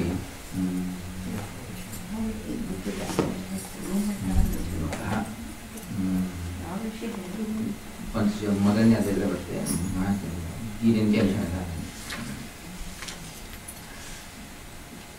ಸಂತತಂ ಚಿಂತೆಯೇತ್ ಕಂಠಂ ಭಾಸ್ವತ್ ಕೌಸ್ತುಭವಾಸಕಂ ವೈಕುಂಠಸ್ಯಾಖಿಲಾ ವೇದ ಉದ್ಗೀರ್ಯಂತೆ ಅನಿಶಮ್ಯತಃ ಅಂತೇಳಿ. ವೈಕುಂಠಸ್ಯ ಅಖಿಲಾ ವೇದ ಉದ್ಗೀರ್ಯಂತೆ ಅನಿಶಮ್ಯತಃ ಅಂತೇಳಿ ಯಾರ ಕಂಠದಿಂದಾದಲೇ ನಿತ್ಯವೂ ಕೂಡ ವೇದಗಳು ಶ್ವಾಸ ರೂಪದಿಂದ ಹೊರಹೊಮ್ಮುತ್ತಾ ಇರುತ್ತೋ ಅಂತಹ ಭಗವಂತನನ್ನು ಅಂತ ಆಚಾರ್ಯರು ಹೇಳ್ತಾರೆ. ಸೊ ಆ ಭಗವಂತನ ಕಂಠದಿಂದ ಉಸಿರು ರೂಪದಲ್ಲಿ ಯಾವಾಗಲೂ ಸದಾ ಸರ್ವದಾ ಅನಾದಿ ಕಾಲದಿಂದ ಅನಂತ ಕಾಲದವರು ಕೂಡ ವೇದಗಳು ಹೊರಹೊಮ್ಮುತ್ತಾ ಇರುತ್ತೆ. ಆ ಕಾರಣದಿಂದ ಅದನ್ನು ನಾವು ದೃಷ್ಟಿಯಲ್ಲಿ ಇಟ್ಕೋಬೇಕು ಅಂತ ಹೇಳ್ತಾರೆ. ಸೊ ನಾವು ದೃಷ್ಟಿಯಲ್ಲಿ ಸೊ ಸರ್ವವೇದೋಚ್ಚಾರಣಂ ಜ್ಞಾನಂ ಸರ್ವಸಂರಕ್ಷಣಂ ಪ್ರಾಣಂ ಏತಾದೃಶ ಜ್ಞಾನ ತ್ರಾಣ ಕರ್ತೃತ್ವಾದ್ ಗಾಯತ್ರಿ ನಾಮ ಭಗವಾನ್ ಷಡ್ವಿಧ. ಇಲ್ಲಿ ಆ ಭಗವಂತನ 6 ವಿಧವಾದ ರೂಪಗಳ ಚಿಂತನೆಯನ್ನು ಹೇಳ್ತಾ ಇದ್ದಾರೆ. ತತ್ರ ಗಾಯತ್ರ್ಯಾಂ ಸಂಸ್ಥಿತೋ ಗಾಯತ್ರಿ ನಾಮ ಸ್ತ್ರೀ ರೂಪ. ಈ 6 ವಿಧವಾದ ಮಂತ್ರಾಂತರ್ಗತವಾದ ರೂಪಗಳ ಚಿಂತನೆಯನ್ನು ಹೇಳ್ತಾ ಇದ್ದಾರೆ. ಗಾಯತ್ರಿಯಲ್ಲಿರುವಂತಹ ರೂಪ ಗಾಯತ್ರಿ ನಾಮವಾದಂತಹ ಸ್ತ್ರೀ ರೂಪ, ಅದು ಮೊದಲನೆಯದು. ಸೂರ್ಯ ಸಮಪ್ರಭ ಹಯಗ್ರೀವ ಪ್ರಥಮ. ಸೂರ್ಯ ಸಮಾನವಾದ ಕಾಂತಿ ಉಳ್ಳದ್ದು, ಇದು ಸೂರ್ಯಾಂತರ್ಗತವಲ್ಲ, ಸೂರ್ಯ ಸಮಾನವಾದ ಕಾಂತಿ ಇರುವಂತಹ ಸ್ತ್ರೀ ರೂಪ ಹಯಗ್ರೀವ ಮೊದಲನೇದಾಗಿದೆ. ಪೂರ್ಣತ್ವಾತ್ ಭೂತನಾಮ ಮತ್ಸ್ಯಾದಿ ಚೇತನಾಂತರ್ಗತ ರೂಪಾಣಿ ಸ ದ್ವಿತೀಯ. ಇಲ್ಲಿ ಕೂಡ ಸ್ವಲ್ಪ ಗೊಂದಲಕ್ಕೆ ಒಳಗಾಗುವಂತಹ ಇದೆ. ಇಲ್ಲಿ ಭೂತ ಅನ್ನುವ ಶಬ್ದ ವಾಚ್ಯನಾದ ಭಗವಂತ ಮತ್ಸ್ಯಾದಿ ಚೇತನಾಚೇತನ ಅಂತ ಹೇಳಿದಾಗ ಫಿಶ್ ಮುಂತಾದ ಮತ್ಸ್ಯ ಚೇಪೆ ಮುಂತಾದ ಅಂತ ಹೇಳಿದ್ರೆ ಇದು ಪ್ರಾಣಿಗಳನ್ನು ಅಪ್ಲೈ ಮಾಡ್ತಾ ಇಲ್ಲ. ಯಾಕಂದ್ರೆ ಆಚಾರ್ಯರು ಭಾಷೆ ನೋಡಿದಾಗ ಮತ್ಸ್ಯ ಇದು ಅವತಾರಕಃ ಅಂತ ಹೇಳಿ ಅಷ್ಟೇ ಅಲ್ಲದೆ ಆಚಾರ್ಯರಲ್ಲಿ ಸ್ಪಷ್ಟವಾಗಿ ಅದನ್ನು ಬೇರೆ ವಿಧವಾದ ಅರ್ಥ ಸರಿ ಹೋಗೋದಿಲ್ಲ ಅನ್ನೋದನ್ನು ಕೂಡ ಅಲ್ಲಿ ಸ್ಪೆಸಿಫಿಕ್ ಆಗಿ ಹೇಳ್ತಾ ಇದ್ದಾರೆ. ಏನಂತ ಹೇಳಿದ್ರೆ ಅಲ್ಲಿ ಆಚಾರ್ಯ ಹೇಳ್ತಾ ಇದ್ದಾರೆ, ಪಾದೋಸಿ ವಿಶ್ವಾಭೂತ ಇತಿ ಜೀವಾನಾಂ ಚತುಷ್ಪಾದ ಅಂತರ್ಭಾವಾತ್ ಭೂತಂ ಯದಿದಂ ಕಿಂಚ ಇತಿ ಷಡ್ವಿಧ ಅಂತರ್ಭೂತಂ ಭೂತಂ ಮತ್ಸ್ಯಾದಿ ಅವತಾರ ರೂಪಮೇವ ಅಂತ ಹೇಳಿ ಆಚಾರ್ಯರು ಸ್ಪಷ್ಟವಾಗಿ ಮತ್ಸ್ಯಾದಿ ಅಂತ ಇಲ್ಲಿ ಪ್ರಯೋಗ ಮಾಡಿದ್ದು ಅವತಾರಗಳಿಗೆ ಸಂಬಂಧಪಟ್ಟದ್ದೇ ಹೊರತು ಮತ್ಸ್ಯಾದಿ ಪ್ರಾಣಿಗಳಿಗೆ ಸಂಬಂಧಪಟ್ಟದ್ದು ಅಲ್ಲ ಅಂತ ಹೇಳಿ ಹೇಳಿದ್ದಾರೆ. ಇದು 2ನೇ ರೂಪ. ವಾಂಗ್ನಾಮ ವಾಚ ಸಂಸ್ಥಃ ಸ್ತ್ರೀ ರೂಪೋ ಹಯಗ್ರೀವ ಸ್ತುತೀಯ. ಪೃಥ್ವಿ ನಾಮ ಇದು 3ನೇ ರೂಪ ಹೇಳುವಾಗ ವಾಕ್ ಇದೆಲ್ಲ ನೋಡ್ರಿ. 2ನೇ ರೂಪ ದ್ವಿತೀಯ ಇದು ಅಂತರ್ಗತವಾದಂತಹ ರೂಪ. 3ನೇ ರೂಪ ವಾಂಗ್ನಾಮ ವಾಚ ಸಂಸ್ಥಃ ಸ್ತ್ರೀ ರೂಪ ಹಯಗ್ರೀವ. 3ನೇ ರೂಪ ಕೂಡ ಸ್ತ್ರೀ ರೂಪ ಹಯಗ್ರೀವ ರೂಪ. ಇದು ಬಹಳ ಇಂಟ್ರೆಸ್ಟಿಂಗ್ ಆಸ್ಪೆಕ್ಟ್. ಯಾಕಂದ್ರೆ ಬಹಳ ಜನಕ್ಕೆ ವಿಷ್ಣು ಅಂತ ಹೇಳಿದ್ರೆ ಒಂದು ಗಂಡಸು ದೇವತೆ ಅಂತ ಹೇಳಿ. ಸೊ ಆ ಕಾರಣದಿಂದ ಭಗವಂತ ಇಲ್ಲಿ ವಾಂಗ್ನಾಮ ವಾಚ ಸಂಸ್ಥಃ ಸ್ತ್ರೀ ರೂಪ ಭಗವಂತನ 3ನೇ ರೂಪ ಕೂಡ ಸ್ತ್ರೀರೂಪನಾದಂತಹ ಭಗವಂತ ಹಯಗ್ರೀವ ರೂಪ ಅಂತ ತಿಳ್ಕೋಬೇಕು. ಪೃಥ್ವಿ ನಾಮ ಪೃಥ್ವಿ ಸಂಸ್ಥಃ ಪೀತವರ್ಣ ಸ್ತ್ರೀರೂಪೋ ಹಯಗ್ರೀವ ಚತುರ್ಥ. 4ನೇ ರೂಪ ಪೃಥ್ವಿ. ಪೃಥ್ವಿ ಅನ್ನುವ ಶಬ್ದಕ್ಕೆ ಭಗವಂತ ಪರವಾದ ಅರ್ಥವನ್ನೆಲ್ಲ ಮಾಡ್ತಾರೆ. ಸೊ ಪೀತವರ್ಣ ಹಳದಿ ಬಣ್ಣ ಇರುವಂತಹ ಸ್ತ್ರೀರೂಪನಾದಂತಹ ಹಯಗ್ರೀವ 4ನೇ ರೂಪ. ಸಮಸ್ತ ಪದಾರ್ಥ ಆಧಾರ ಶರೀರ ನಾಮಕ ಜೀವ ವ್ಯಾಪ್ತ ಪಂಚಮಃ. 5ನೇ ರೂಪ ಸರ್ವಜೀವ ವ್ಯಾಪ್ತವಾದಂತಹ ಶರೀರ ನಾಮಕನಾದ ಭಗವಂತನ ರೂಪ, ಅದು 5ನೇ ರೂಪ. ಅದಾದ್ಮೇಲೆ ಇಂದ್ರಿಯಾಣಾಂ ಪಂಚಪ್ರಾಣಾಣಾಂ ಚ ಆಧಾರ ಹೃದಯ ನಾಮಕೋ ಜೀವ ಹೃದಯಸ್ಥಃ ಷಷ್ಠ. 6ನೇ ರೂಪ ಜೀವ ಹೃದಯ ಅಂತ ಕರೆಯಲ್ಪಡುವಂತಹ ಭಗವಂತನ ರೂಪ, ಅದು 6ನೇ ರೂಪ ಆಗುತ್ತೆ. ಸೊ ಸೊ ಅದನ್ನು ನಾವು ದೃಷ್ಟಿಯಲ್ಲಿ ಇಟ್ಕೋಬೇಕು. ಅದಾದ ಮೇಲೆ ಯೋ ಭರ್ಗೋ ಹೌದು ಹೌದು ಅಲ್ಲಿ ಬರ್ತೀಯ. ಯೋ ಭರ್ಗೋ ಭರಣ ಗಮನ ಕರ್ತ ನಹ ಅಸ್ಮಾಕಂ ಧಿಯಃ ಪ್ರಚೋದಯಾತ್.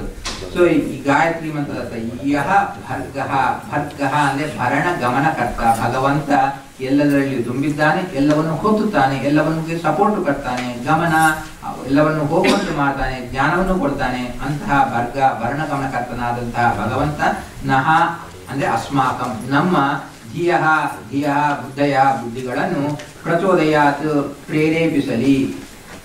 ಸ್ವವಿಷಯೇ ಪ್ರೇರೆಯೇತ್, ಸ್ವವಿಷಯದಲ್ಲಿ ಅಂದ್ರೆ ನಮ್ಮ ವಿಷಯಗಳಲ್ಲಿ ಅಂತ ಮಾತ್ರ ಅರ್ಥ ಅಲ್ಲ, ಸ್ವವಿಷಯೇ ಸ್ವತಂತ್ರನು ಅನ್ನುವ ವಿಷಯದ ಭಗವಂತ ಸ್ವತಂತ್ರ, ಅವನೇ ಸ್ವತಂತ್ರ, ನಾವೆಲ್ಲವೂ ಅಸ್ವತಂತ್ರ ಅನ್ನುವ ವಿಷಯ.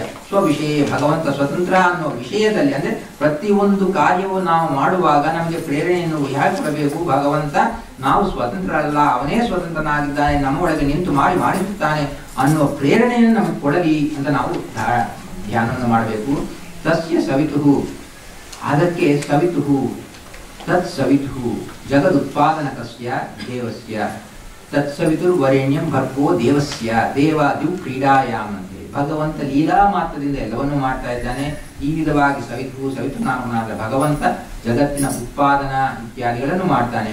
ಅಂತಹ ಭಗವಂತ ನಾರಾಯಣಸ್ಯ ತದ್ ವ್ಯಾಪ್ತಂ ವರೇಣ್ಯಂ. ಸೊ ಈ ಗಾಯತ್ರಿ ಮಂತ್ರ ಸಂಕ್ಷೇಪವಾಗಿ ಹೇಳ್ತಾ ಇದ್ದಾರೆ. ಅಲ್ಲಿ ಎಲ್ಲ ಕಡೆ ತತ್ಸವಿತುರ್ವರೇಣ್ಯಂ ನಾವು ಓಂ ಅನ್ನೋದಕ್ಕೆ ಅರ್ಥವನ್ನು ನೋಡಿದ್ವಿ, ಭೂಹು ಭುವಃ ಸುವಹ ಅನ್ನೋದಕ್ಕೆ ಅರ್ಥವನ್ನು ನೋಡಿದ್ದೀವಿ. ಈಗ ಗಾಯತ್ರಿ ಮಂತ್ರದ ಅರ್ಥವನ್ನು ನೋಡಲಿಕ್ಕೆ ಬಂದಾಗ ತತ್ಸವಿತುರ್ವರೇಣ್ಯಂ ಭರ್ಗೋ ದೇವಸ್ಯ ಧೀಮಹಿ ಧಿಯೋ ಯೋ ನಃ ಪ್ರಚೋದಯಾತ್ ಅಂತ ಹೇಳಿದೆ. ತದ್ ಸರ್ವವ್ಯಾಪ್ತನಾಗಿರುವಂತಹ, ಸವಿತು ಸೃಷ್ಟಿಕರ್ತನಾದಂತಹ, ವರೇಣ್ಯಂ ಸರ್ವೋತ್ತಮನು ಸರ್ವೋತ್ಕೃಷ್ಟನಾದಂತಹ ಭಗವಂತನನ್ನು ಭರ್ಗೋ ದೇವಸ್ಯ ಭರಣ ಗಮನಕರ್ತನಾದಂತಹ, ಇವು ಕ್ರೀಡಾಯಾಮ್ ಲೀಲಾ ಮಾತ್ರದಲ್ಲಿ ಎಲ್ಲವನ್ನು ಮಾಡುವಂತಹ ದೇವಸ್ಯ ಭರ್ಗೋ ದೇವಸ್ಯ ಧೀಮಹಿ ಧ್ಯಾನ ಮಾಡೋಣ, ಆ ಭಗವಂತನ ಧ್ಯಾನವನ್ನು ಮಾಡೋಣ. ಆ ಭಗವಂತ ಎಂಥವನು? ಯಹ ನಹ ಧಿಯಃ ಪ್ರಚೋದಯಾತ್, ಯಾರಾದರೆ ನಮ್ಮ ಎಲ್ಲರ ಬುದ್ಧಿಗಳನ್ನು ಪ್ರೇರೇಪಿಸುತ್ತಾನೋ, ಪ್ರೇರಣೆ ಕೊಡ್ತಾನೋ ಅಂತಹ ಭಗವಂತನನ್ನು ನಾವು ಧ್ಯಾನ ಮಾಡೋಣ ಅನ್ನೋದು ಅದನ್ನೇ ಹೇಳ್ತಾ ಇದ್ದಾರೆ. ಜಗದುತ್ಪಾದಕಸ್ಯ ದೇವಸ್ಯ ಕ್ರೀಡಾದಿಗುಣ ವಿಶಿಷ್ಟಸ್ಯ ನಾರಾಯಣಸ್ಯ ತದ್ವ್ಯಾಪ್ತಂ ವರೇಣ್ಯಂ ಭಜನೀಯಂ ರೂಪಂ ವಯಂ ಧೀಮಹಿ, ನಾವು ಧ್ಯಾನ ಮಾಡೋಣ. ಚಿಂತಯಾಮ ಇತಿ ತತಃ ಪ್ರಾಚ್ಯಾಂ ದಿಶಿ ಇಂದ್ರಾಗ್ನಿ ಸಭಾರ್ಯ ಪ್ರದ್ಯುಮ್ನಶ್ಚ ಪ್ರತೀಚ್ಯಾಂ ವರುಣವಾಯು ಸಭಾರ್ಯೌ ಸಂಕರ್ಷಣಶ್ಚ ಉದೀಚ್ಯಾಂ ಸೋಮಸು ರುದ್ರೌ ಸಭಾರ್ಯೌ ಅನಿರುದ್ಧಶ್ಚ ಊರ್ಧ್ವಾಯಾಂ ಬ್ರಹ್ಮವಾಯು ಸಭಾರ್ಯೌ ಸಂಕರ್ಷಣಶ್ಚ ಅಧರಾಯಾಂ ಶೇಷಕಾಮೌ ಸಭಾರ್ಯೌ ವಾಸುದೇವಶ್ಚ ನಮ್ಯ ಇತ್ಯುಪನಯನ ಪ್ರಕರಣಂ ಅಂತೇಳಿ. ಆ್ಯಕ್ಚುಲಾಗಿ ಭಾಷ್ಯದಲ್ಲೆಲ್ಲ ಅರ್ಥ ಮಾಡೋಣ ಅಂತ ನಾನು ಅನ್ಕೊಂಡೆ ಆದರೆ ಟೈಮ್ ಬಹಳ ವಿಸ್ತಾರವಾದಂಥ ಅಂಶಗಳು. ಸೊ ಅದನ್ನು ಇನ್ನೊಂದು ಸಾರಿ ಭಾಷೆಗಳ ಮೂಲಕವಾಗಿ ಅದರ ಅರ್ಥ ವಿಸ್ತಾರ ಮಾಡೋಣ. ಬಟ್ ಇದರ ಕೊನೆಗಿರುವಂತಹ ಒಂದು ಅಂಶವನ್ನು ಮಾತ್ರ ಈ ಇದು ಒಂದು ಮುಖ್ಯವಾದ ಅಂಶ ಆಗುತ್ತೆ, ಅದನ್ನು ಮಾತ್ರ ನೋಡಬೇಕು. ಇದನ್ನು ಇಲ್ಲಿ ಷಟ್ಪ್ರಶ್ನೋಪನಿಷತ್ತು ಒಂದೊಂದು ಎಲ್ಲರೂ ಕೂಡ ವಿಸ್ತಾರವಾದ ಅರ್ಥವನ್ನು ಕೊಟ್ಟಿದ್ದಾರೆ. ಇಲ್ಲಿ ಷಟ್ಪ್ರಶ್ನೋಪನಿಷತ್ತಲ್ಲಿ ಒಂದು ಅಂಶ ಬರುತ್ತೆ. ಆದಿತ್ಯಸ್ಥಃ ಸ ವಾಯುಸ್ತು ಪ್ರಾಣಾನಾಂ ಅಗ್ನಿಶನ್ನಯೇ ಪ್ರಾಚ್ಯಾಃ ಪ್ರಾಣಾಃ ತಥ ಇಂದ್ರಾದ್ಯಾಃ ದಕ್ಷಿಣಾಶ್ಚ ಯಮಾದಯಃ ಪ್ರತೀಚ್ಯ ವರುಣಾದ್ಯಾಸ್ತು ಸೋಮಾದ್ಯ ಉತ್ತರಾಸ್ಮೃತಾಃ ಶೇಷ ಮಿತ್ರೌ ಅವಾಸಿನೌ ವೀಂದ್ರಕಾಮೌ ಉದತ್ತನೌ ಸಭಾರ್ಯಾಃ ಕೋಣಪೈಃ ಸಾರ್ಧಂ ಚತ್ವಾರೋ ದಿಶಿ ದಿಶ್ಯತಿ ಅಂತ ಹೇಳಿ. 8 ದಿಕ್ಕುಗಳು ತಗೊಂಡಾಗ ಒಂದೊಂದು ದಿಕ್ಕಿಗೆ ಒಂದೊಂದು ದೇವತೆ ಪತ್ನಿ ಸಹಿತವಾಗಿರುವಂತಹದ್ದು ರೂಪ. ಅದು ನಾವು ಇಲ್ಲ 4 ದಿಕ್ಕುಗಳು ತಗೊಂಡಾಗ ಆ ಕೋಣವನ್ನು ಕೂಡ ತಗೋಬೇಕು. ಸೊ ಸಭಾರ್ಯ ಸಕೋಣಪೈ ಅದಕ್ಕೆ ಹೇಳ್ತಾರೆ ಸಭಾರ್ಯ. ಸೊ ಅಂದ್ರೆ ದೇವತೆಗಳನ್ನು ಪತ್ನಿ ಸಹಿತವಾಗಿ ನಾವು ತಗೋಬೇಕು. ಹೀಗೆ ತಗೊಂಡಾಗ 8 ದಿಕ್ಕುಗಳು 1 2 ಆ ಮೇಲೆ ಕೆಳಗೆ 4 ದೇವತೆಗಳನ್ನು ಹೇಳಿದ್ದಾರೆ. ಸೊ ಈ ವಿಧವಾಗಿ 24 12 12 24 ದೇವತೆಗಳು ದೇವತಾ ಪತ್ನಿಗಳು ಅದರಿಂದ ಪ್ರತಿಪಾದ್ಯವಾಗ್ತಾರೆ. ಈ ವಿಧವಾಗಿ ಇಲ್ಲಿ ಹೇಳಿದಂತಹ ಅದನ್ನು ಅಲ್ಲಿ ಕೂಡ ಬಹಳ ಆ ಪ್ರಿಂಟ್ ಆದ ಪುಸ್ತಕದಲ್ಲಿ ತುಂಬಾ ತಪ್ಪುಗಳಿವೆ. ಅದನ್ನು ಮಾತ್ರ ಜಸ್ಟ್ ಒಂದು ಸಂಕ್ಷೇಪವಾಗಿ ನಾನು ಹಾಗೆ ಎಲ್ಲಿ ತಪ್ಪುಗಳಿದೆ ಅನ್ನೋದನ್ನು ಮಾತ್ರ ನಾನು ನಿಮಗೆ ಪಾಯಿಂಟ್ ಔಟ್ ಮಾಡ್ತೀನಿ. ಇಲ್ಲಿ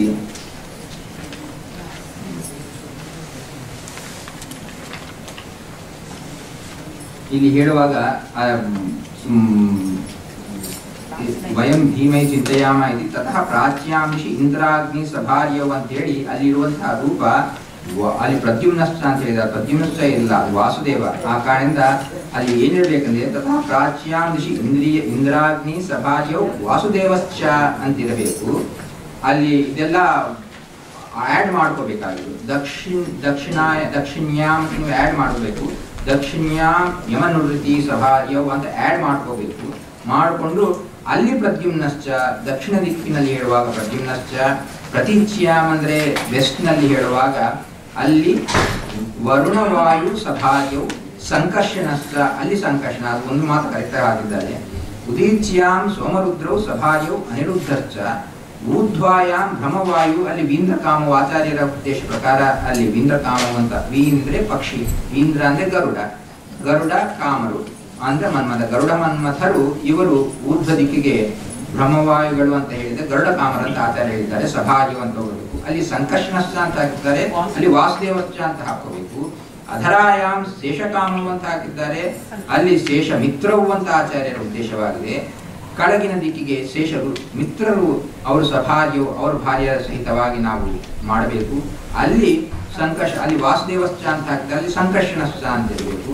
ನಮ್ಯಾಹ ಅಂತ ಈ ವಿಧವಾಗಿ ಅಲ್ಲಿ ತುಂಬಾ ಕರೆಕ್ಷನ್ಸ್ ಮಾಡಬೇಕಾಗಿದೆ.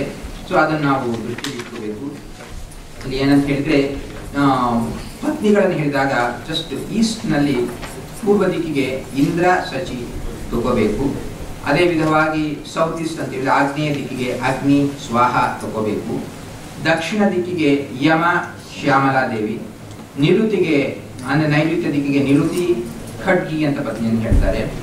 ವರುಣ ಇದು ಪಶ್ಚಿಮ ದಿಕ್ಕಿಗೆ ವರುಣ ನಳಿನಿ ಅಂತ ಹೇಳಿರ್ತಾರೆ. ಸೊ ಪ್ರವಾಹವಾಯು ಪ್ರವಾಹಿ ಕೆಲವು ಮುಖ್ಯವಾದ ಹೋದ, ಬಟ್ ಆಕ್ಚುಲಿ ಪ್ರವಾಹವಾಯು ಅಂತ ತಗೊಳ್ಳೋದು.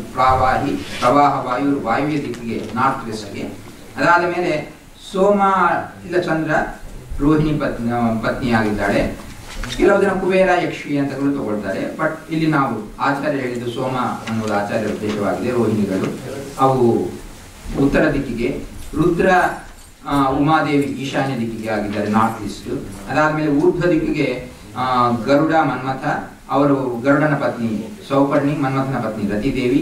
ಅದೋ ದಿಕ್ಕಿಗೆ ಶೇಷನ ಪತ್ನಿ ವಾರುಣಿ, ಮಿತ್ರನ ಪತ್ನಿ ಮೈತ್ರ ಅಂತಾರೆ, ಭಾನು ಅಂತಾರೆ. ಸೊ ಈ ವಿಧವಾಗಿ ಅವರನ್ನ ಚಿಂತನೆಯನ್ನು ಮಾಡಬೇಕು ಅನ್ನೋದನ್ನು ಅವರು ತಿಳಿಸ್ಕೊಟ್ಟಿದ್ದಾರೆ. ವ್ಯಾಪೃತಿಗಳನ್ನು ಹೇಳಿದಾಗ ನಾವು 3, 4 ಅಂತ ಹೇಳಿದ್ರೆ ಅಲ್ಲಿ ತೈತ್ತಿರೀಯ ಉಪನಿಷತ್ತು ಮಾಡುವಾಗ ಅಲ್ಲಿ ಬಹಳ ಒಳ್ಳೆಯ ಅಂಶಗಳನ್ನು ಹೇಳ್ತಾ ಇದ್ದಾರೆ. ಅಲ್ಲಿ ಹೇಳುವಾಗ ನೀವು ಶುರು ಮಾಡುವ ಹೇಳ್ತಾರೆ ಆಕ್ಚುಲ್ ಆಗಿ ಭೂರಾದಿ ವ್ಯಾಧಿ ವಾಚಿ ಮೂರ್ತಿ ಅಲ್ಲಿ ಹೇಳುವಾಗ ಹೇಳ್ತಾ ಇದ್ದಾರೆ ಭೂರ್ಭುವಸುರಿತಿವ ಏತಾಸ್ತಿಸ್ರೋ ವ್ಯಾಹೃತಯ ಅಂತ ಶುರು ಮಾಡಿ ಕೊನೆಗೆ ಬರುವಾಗ ತಾವ ಏತಸ್ ಚತುಸ್ರೋ ವ್ಯಾಹೃತಯ ಅಂತೇಳಿ 4 ವ್ಯಾಹೃತಿಗಳು ಅಂತ ಹೇಳ್ತಾರೆ. ಸೊ 3 ವ್ಯಾಹೃತಿಗಳು 4 ವ್ಯಾಹೃತಿಗಳಾಯಿತು. ಯಾಕೆ ಅಂತ ಹೇಳಿದ್ರೆ ಬಹಳ ಸುಂದರವಾದ ಅರ್ಥ ಇದೆ. ಸೊ ಆದರೆ ಇವತ್ತು ಈಗಾಗೋದಿಲ್ಲ. ಯಾವಾಗಾದ್ರೂ ಗ್ಯಾಪ್ ಸಿಕ್ಕಿದಾಗ ಆ ಪರ್ಟಿಕ್ಯುಲರ್ ಸೆಗ್ಮೆಂಟ್ ಮಾತ್ರ ಒಂದು ಸಾರಿ ಸಪ್ರೇಟ್ ಆಗಿ ಮಾಡೋಣ. ಯಾಕಂದರೆ ಐ ಥಿಂಕ್ ಎಲ್ಲರೂ ಈಗ ವೆಯ್ಟ್ ಮಾಡ್ತಾ ಇದ್ದಾರೆ. ಸೊ ಇದನ್ನು ಅಬ್ರಪ್ಟ್ ಆಗಿ ಮಾಡೋದು ನನಗೆ ಇಷ್ಟ ಇಲ್ಲ. ಆ ಕಾರಣದಿಂದ ಇಲ್ಲಿಗೆ ಈ ಸಂಕ್ಷೇಪವಾಗಿ ಇಲ್ಲಿ ನಿಲ್ಲಿಸ್ತಾ ಇದ್ದೀನಿ. ಬಟ್ ಇದರ ವಿಸ್ತಾರವಾದ ಅರ್ಥಗಳು ತುಂಬ ಇದೆ. ಆಚಾರ್ಯರು ಈ ಉಪನಿಷತ್ ಭಾಷೆಗಳಲ್ಲಿ ತೈತ್ತಿರೀಯ ಉಪನಿಷತ್ತು, ಛಾಂದೋಗ್ಯ ಉಪನಿಷತ್ತು, ಬೃಹದಾರಣ್ಯಕ ಉಪನಿಷತ್ತು ಈ 3 ಉಪನಿಷತ್ತುಗಳ ಭಾಷೆಗಳಲ್ಲಿ ಇಲ್ಲಿ ಹೇಳಿದ ಅಂಶಗಳ ವಿಸ್ತಾರವಾದ ವಿಷಯಗಳನ್ನು ಆಚಾರ್ಯರು ಬಹಳ ಸುಂದರವಾಗಿ ನಿರೂಪಣೆ ಮಾಡಿದ್ದಾರೆ. ಯಾವಾಗಲೂ ಸಮಯ ಸಿಕ್ಕಿದಾಗ ಅದನ್ನು ಮಾತನಾಡೋಣ. ಅಲ್ಲಿವರೆಗೂ ನಮಸ್ಕಾರ.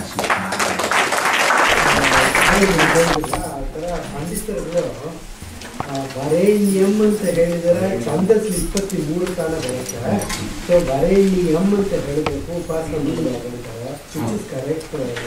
ಹೌದು, ಆಕ್ಚುಲ್ ಆಗಿ 24 ಅಕ್ಷರಗಳು ವರೇಣ್ಯಂ ಅನ್ನುವುದೇ ಹೇಳ್ತಾರೆ. ಸೊ ವರೇಣ್ಯಂ ಅಂತ ನಾವು ಹೇಳಿಬಿಡ್ತೀವಿ, ಬಟ್ ಆಕ್ಚುಲಿ ವರೇಣ್ಯಂ ಅಂತ ಹೇಳಿದಾಗ 24 ಅಕ್ಷರಗಳು 24 ರೂಪಗಳಿಗೆ ಪ್ರತಿಪಾದ್ಯಕವಾಗಿ ಬರುತ್ತೆ. ನೀ ಅನ್ನೋದು ಒಂದು ರೂಪವನ್ನು ಹೇಳುತ್ತೆ, ಯ ಅನ್ನೋದು ಒಂದು ರೂಪವನ್ನು ಹೇಳುತ್ತೆ. ಸೊ ಸಪ್ರೇಟ್ ಮಾಡಿ ಹೇಳೋದು ಕರೆಕ್ಟ್.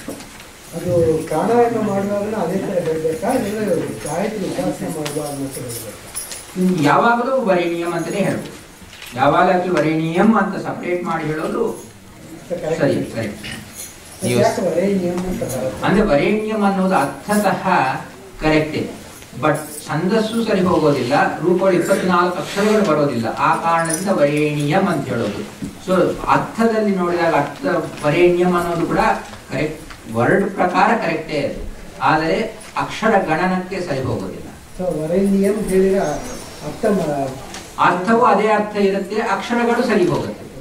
ವರೇಣ್ಯಂ ವರೇಣ್ಯಂ ಎರಡರ ಅರ್ಥವೂ ಒಂದೇ, ಆದರೆ ವರೇಣ್ಯಂ ಅಂದಾಗ ಅಕ್ಷರ ಗಣನೆ ಸರಿ ಹೋಗೋದಿಲ್ಲ, ವರೇಣಿಯಂ ಅಂತ ಹೇಳಿದಾಗ ಅಕ್ಷರ ಗಣನೆಯೂ ಸರಿ ಹೋಗುತ್ತೆ. ಅದಕ್ಕೆ ದೇವರ ರೂಪನ I think Trivikrama Vamana they are same, but ನಾನ್ ವರೇಣಿ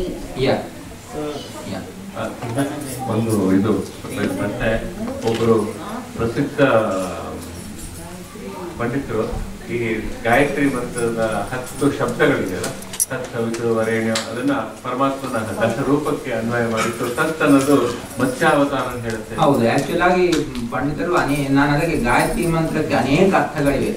ಗಾಯತ್ರಿ ಮಂತ್ರಕ್ಕೆ ವೇದವ್ಯಾಸರ ಪರವಾಗಿಯೂ ಅರ್ಥ ಮಾಡಿದ್ದಾರೆ, ಆ ಗಾಯತ್ರಿ ಮಂತ್ರಕ್ಕೆ ದಶಾವತಾರಗಳ ಪರವಾಗಿಯೂ ಅರ್ಥ ಮಾಡಿದ್ದಾರೆ, ಗಾಯತ್ರಿ ಮಂತ್ರಕ್ಕೆ ಇನ್ನೂ ಅನೇಕ ವಿಧವಾದ ಅರ್ಥಗಳನ್ನು ಮಾಡಿದ್ದಾರೆ. ರಾಮ್ ಅವರು ನೀವೊಂದು ಪ್ರಶ್ನೆ ಕೇಳಿದ್ರಲ್ಲ, ಅದಕ್ಕೆ ಒಂದು ಅಡೆಂಡಮ್ ನನಗೆ ತಿಳಿದಿತ್ತು, ಇದು ಸರಿನೋ ತಪ್ಪು ನೀವು ಹೇಳ್ಬೋದು. ನೀವು ಋಗ್ವೇದದ ಗಾಯತ್ರಿ ನಾವು ಸಾಮಾನ್ಯವಾಗಿ ಮಾಡಬೇಕಾದ್ರೆ ತತ್ಸವಿತುರ್ವರೇಣ್ಯಂ ನಾಗೆ ಯಕಾರ ನೋಡ್ತೀವಲ್ಲ, ನೀವು ಸಾಮ ಗಾಯತ್ರಿ ನೋಡಿದ್ರೆ ಅಲ್ಲಿ ತತ್ಸವಿತುರ್ವರೇಣಿಯೋಂ ಅಂತ ತೊಗೊಂಡು ಹೋಗ್ತಾರೆ. ಅಲ್ಲಿ ನೀ ಅನ್ನೋದು ಬಹಳ ಸ್ಪಷ್ಟವಾಗಿ ತತ್ಸವಿತುರ್ವರೇಣಿಯೋಂ ಅಂತ ತೊಗೊಂಡೋಗ್ತಾರೆ. ಅಲ್ಲಿ ನೀ ಬಹಳ ಸ್ಪಷ್ಟವಾಗಿ ಬಂದು ಆಮೇಲೆ ಯೋಮ್ ಅಂತ ಅಲ್ಲಿ ಸಪ್ರೇಟಾಗಿ ತೊಗೊಂಡು ಹೋಗಿರೋದ್ರಿಂದ ಅಲ್ಲಿ ನೀ ಅಂತ ಹೇಳಿ ಹೇಳೋದು ಯುಕ್ತವಾಗಿರೋದು ಇನ್ನು ಅಂತ ನನಗೆ ಅನಿಸ್ತು. ಈ ಪ್ರಾಬ್ಲಮ್ ಏನು ಅಂದರೆ ಪಂಡಿತರು ಡಿಫರ್ ಆಗ್ತಾರೆ. ಕೆಲವೊಂದ್ರೆ ಇಲ್ಲ ವರೇಣ್ಯನೇ ಹೇಳ್ಬೋದು ಅಂತ, ಕೆಲವೊಂದ್ರೆ ಏನು ಹೇಳ್ತಾರೆ ಅಂದ್ರೆ ಪ್ರಾಣಾಯಾಮ ಮಾಡುವಾಗ ವರೇಣ್ಯ ಹೇಳಿ ಮತ್ತು ಉಪಾಸನೆ ಮಾಡುವಾಗ ವರೇಣ್ಯಂ ಹೇಳಿ ಅಂತ ಹೇಳ್ತಾರೆ. ಅದೇ ಅಂದ್ರೆ ಹಾಗೆ ಹೇಳೋರು ಏನೋ ಕಾಂಪ್ರಮೈಸ್ ತಗೊಂಡು ಬರ್ಲಕ್ಕೆ ಹೇಳಿದಂತೆ ಆಗುತ್ತೆ. ಯಾಕಂದ್ರೆ ವರೇಣಿಯಂ ಅಂತ ಹೇಳೋದೇ ಕರೆಕ್ಟ್. ಸೊ ವರೇಣಿಯಂ ಅಂತ ಹೇಳೋದು ಯಾವಾಗಲೂ ವರೇಣಿಯಂ ಅಂತ ಹೇಳೋದ್ರಲ್ಲಿ ಏನು ತೊಂದರೆ ಇಲ್ಲ. ಪ್ರಕರಣದಲ್ಲಿ ನಾವೆಷ್ಟು ನೋಡಿದ್ರು ಬರೀ ಗಾಯತ್ರಿ ಮಂತ್ರದ ವಿಸ್ತೃತವಾಗಿರುವಂತಹ ಅರ್ಥಗಳಾಗ್ಲಿ, ಋಷಿ ಛಂದಸ್ಸು ಆ ವಿಷಯದಲ್ಲಿ ಬಹಳ ಚರ್ಚೆ ಮಾಡಿದ್ದಾರೆ. ಮತ್ತೆ ಇದಕ್ಕೆ ಗಾಯತ್ರಿ ಪ್ರಕರಣ ಅಂತ ಹೇಳಿದಂಗೆ ಉಪನಯನ ಪ್ರಕರಣ ಅಂತ ಯಾಕೆ ಹೇಳಿದ್ದಾರೆ ಏನೋ ಒಂದು ಪ್ರಶ್ನೆ ಬರಬಹುದು. ಅದರದ್ದು ಯಾಕಂತ ಹೇಳಿದ್ರೆ ಅಂದ್ರೆ ನಮಗೆ ಯಾವಾಗಲೂ ಮಗುವಿಗೆ ಆಂಟಿಬಯೋಟಿಕ್ ತಗೊಂಡಾಗ ಆಂಟಿಬಯೋಟಿಕ್ ತಪ್ಪು ಅಂತ ಹೇಳಿದ್ರೆ ಆ ಮಗು ಅಷ್ಟು ಇಷ್ಟ ಆಗೋದಿಲ್ಲ, ಅದನ್ನ ಸ್ವಲ್ಪ ಸಕ್ಕರೆ ಸೇರಿಸ್ಕೊಳ್ತಾರೆ, ರೋಚಕವಾಗುತ್ತೆ. ಸೊ ಉಪನಯನ ಅಂತ ಹೇಳಿದ್ರೆ ಹತ್ತರ ಕರ್ಕೊಂಡು ಹೋಗೋದು, ಮೇಲೆ ಉಪ ಅನ್ನುವ ಶಬ್ದಕ್ಕೆ ಮೇಲೆ ಅಂತ ಒಂದು ಅರ್ಥ ಇದೆ, ಹತ್ತರ ಅಂತ ಒಂದು ಇರ್ತದೆ. ಉಪನಯನ ಭಗವಂತನ ಹತ್ತಿರ ಮೇಲಕ್ಕೆ ಕರ್ಕೊಂಡು ಹೋಗೋದು, ಅಂದ್ರೆ ಭಗವಂತನ ಹತ್ತಿರ ಕರ್ಕೊಂಡು ಓಹ್ ಇದೇನು ಭಗವಂತ ಹತ್ತಿರ ಕರ್ಕೊಂಡು ಹೋಗೋದಾ ಅಂತ ಹೇಳಿ ಎಲ್ಲರಿಗೆ ಡ್ರಾಯಿಂಗ್ ಅಟೆನ್ಷನ್ ಅಂತ ಹೇಳುವ. ಸೊ ಉಪನಯನ ಅಂತ ಹೇಳಿದಾಗ ಸ್ವಲ್ಪ ಮೋರ್ ಅಟ್ರಾಕ್ಟಿವ್ ಅಂತ ಹೇಳಿ ಅದಕ್ಕೆ ಉಪನಯನ ಅಂತ ಹೆಸರಿಡ್ಬೋದು ಅಂತ ಅನ್ಸುತ್ತೆ. ನಂಗೆ ಒಂದು ಪ್ರಶ್ನೆ ಇತ್ತು. ಇದು ತೈತರಿಯ ಉಪನಿಷತ್ತಲ್ಲಿ ಅಗ್ನಿ ಅಂತರ್ಗತ ಇದು ವಾಸುದೇವ ರೂಪಿ ಅಂತ ಹೇಳ್ತಾರೆ. ಹೌದು, ಆಕ್ಚುಲ್ ಆಗಿ ಅಲ್ಲಿ ನಾನು ಇದರಲ್ಲಿ ಆಕ್ಚುಲ್ ಆಗಿ ನಾನು ಹಾಕಿದ್ದೀನಿ, ಟೈಮ್ ಇಲ್ಲ ಅಂತ ಹೇಳಿ ಅಲ್ಲಿ ಡೀಟೇಲ್ಸ್ ಹೋಗಕ್ಕಾಗಲಿಲ್ಲ. ರಾಯರ ಖಂಡಾರ್ಥ ಅಲ್ಲಿ ಹಾಕಿದಾಗ ಆ ರಾಯರು ಸ್ಪಷ್ಟವಾಗಿ ಹೇಳ್ತಾರೆ, ಪೂರ್ತಿವಾಗ್ನೀತಿ ಅಂತ ಹೇಳಿ ಅಲ್ಲಿ ಅಂಗನೇತೃತ್ವ ಅಂತ ಹೇಳಿ ಅಂಗನೇತೃತ್ವಾದಿನ ಅಗ್ನಿನಾಮ ಅಗ್ನಿಸ್ಥಃ ಪ್ರದ್ಯುಮ್ನಃ ಭೂರಿತ್ಯುಕ್ತ ಅನಿರುದ್ಧಃ ಸಹ ಅಯಂ ಪ್ರದ್ಯುಮ್ನಾನಿರುದ್ಧಃ ವೈ ಪ್ರಸಿದ್ಧಃ. ಪ್ರದ್ಯುಮ್ನಾನಿರುದ್ಧ ಅಂತ ಹೇಳಿಬಿಟ್ಟು ವಾ ಅಲ್ಲಿ ಬಹಳ ಟೈಮ್ ಇಲ್ಲ ಅಂತ ಹೇಳಿಲ್ಲ, ಆಕ್ಚುಲಿ ಅದು ವಾ ಅಂತ ಹೇಳ್ತಾರೆ. ಹೇಳಿದಾಗ ಪೂಜ್ಯ ಒಂದು ಈ ರೂಪಗಳು ಆ ಮಹಿಯಂತೆ ನಮ್ಮ ಉಪನಿಷತ್ನಲ್ಲಿ ಮಹಿಯಂತಿ ಪೂಜ್ಯಂತಿ ಅಂತ ಹೇಳಿ ಭೂ ಭುವ ಸುವಹ ಅನ್ನುವ 3 ರೂಪಗಳನ್ನು ಮಹಃ ಅನ್ನುವ ವಾಸುದೇವ ರೂಪ ಅದು ಪೂಜೆ ಮಾಡುತ್ತೆ, ಪೂಜೆ ಅಂದ್ರೆ ಭಗವಂತನ ಪೂಜೆಯನ್ನು ಮಾಡುತ್ತೆ ಅಂತ ಹೇಳ್ತಾರೆ. ಭಗವಂತನ ಒಂದು ರೂಪಗಳನ್ನು ಇನ್ನೊಂದು ರೂಪ ಪೂಜೆ ಮಾಡುತ್ತೆ ಅಂದ್ರೆ ಮತ್ತು ರೂಪಗಳಲ್ಲಿ ತಾರತಮ್ಯ ಬಂತಲ್ಲವಾ ಅಂತ ಹೇಳಿದ್ರೆ ಅಲ್ಲಿ ಆ ರಾಯರೆಲ್ಲ ಹೇಳ್ತಾ ಇದ್ದಾರೆ, ಅದನ್ನೇ ಹೇಳ್ತಾ ಇದ್ದಾರೆ. ಸೋಯಂ ಪ್ರದ್ಯುಮ್ನಾನಿರುದ್ಧ ವೈ ಪ್ರಸಿದ್ಧ ವಾ ಅಲ್ಲಿ ವಯ ಬಂಧನೆ ಅದನ್ನೇ ಹೇಳ್ತಾರೆ. ವಾಯು ಅಂತ ಹೇಳಿ ವಯ ಬಂಧನೆ ಇತ್ಯತಃ ವಯತಿ ಬದ್ನಾತಿ ಜಗದಿತಿ, ಬಂಧನವನ್ನು ಕೊಡುವವನ ಅಂತ ಆಗಿದ್ದಾನೆ ಭಗವಂತ. ಅದಕ್ಕೆ ಅವನಿಗೆ ಭಗವಂತನಿಗೂ ವಾಯು ಅಂತ ಹೆಸರು. ವಾಯುನಾಮ ವಾಯುಸ್ಥಃ ಪ್ರದ್ಯುಮ್ನಃ ಭುವಃ ಭುವ ಶಬ್ದವಾಚ್ಯ ಪ್ರದ್ಯುಮ್ನಾತ್ಮ ಸಹ ಅಯಂ ಪ್ರದ್ಯುಮ್ನಃ.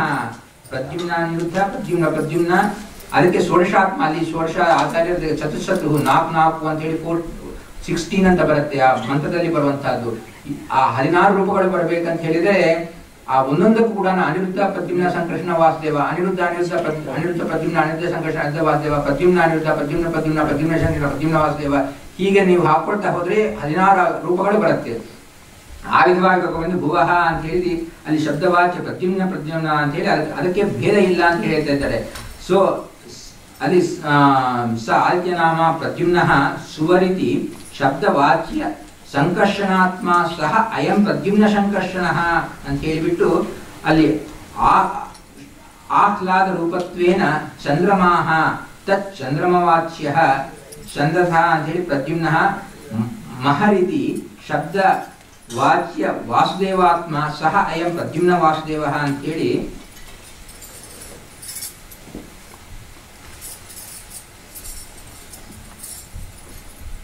ಅಲ್ಲಿ ಹೇಳುವಾಗ ಪೂಜ್ಯ ಪೂಜಕ ಭಾವ ನೀವು ತಗೊಂಡು ಬಂದು ಅದು ಪೂಜ್ಯ ಪೂಜಕ ಭಾವ ನೀಚೋಚ್ಚ ಭಾವವನ್ನು ಹೇಳುವಂತಹ ಪೂಜ್ಯ ಪೂಜಕ ಭಾವವಲ್ಲ.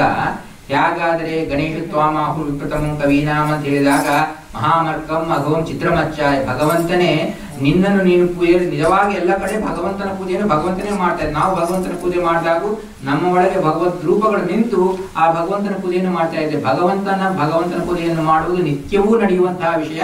ಇದು ಪೂಜ್ಯ ಪೂಜಕತ್ವ ಭಾವ ಹೇಳುವುದು ನೀಚೋಚ್ಚ ಭಾವ ಪ್ರತಿಪಾದಕವಲ್ಲ ಅಂತ ಹೇಳಿ ಆಚಾರ್ಯರು ಸ್ಪಷ್ಟವಾಗಿ ಹೇಳಿದ್ದಾರೆ.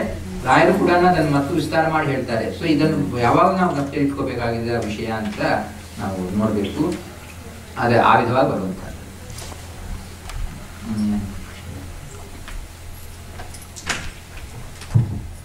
ನಮ್ದು ಬರೀ ಒಂದು ಭಾವನೆ ಅಷ್ಟೇ, ಪ್ರಶ್ನೆ ಅಲ್ಲ. ಈ ಮಗು ಬಂದು ಮುಂಚೆ ಒಂದ್ ಸ್ವಲ್ಪ ಡ್ಯಾನ್ಸ್ ಮಾಡಿ ಮತ್ತೆ ಆ ಕಡೆ ಕರ್ಕೊಂಡು ಹೋದ್ರು. ಪೂರ್ವದಲ್ಲಿ ವ್ಯಾಸರಾಯರು ಕೃಷ್ಣನ ಅಂದ್ರೆ ಅವ್ರ ಪೂಜೆ ಮಾಡುವಾಗ ಕೃಷ್ಣ ಬಂದು ನಾಟ್ಯ ಮಾಡ್ತಾ ಇದ್ದ ಅಂತ ಹೇಳ್ತಾ ಇರಲ್ವಾ,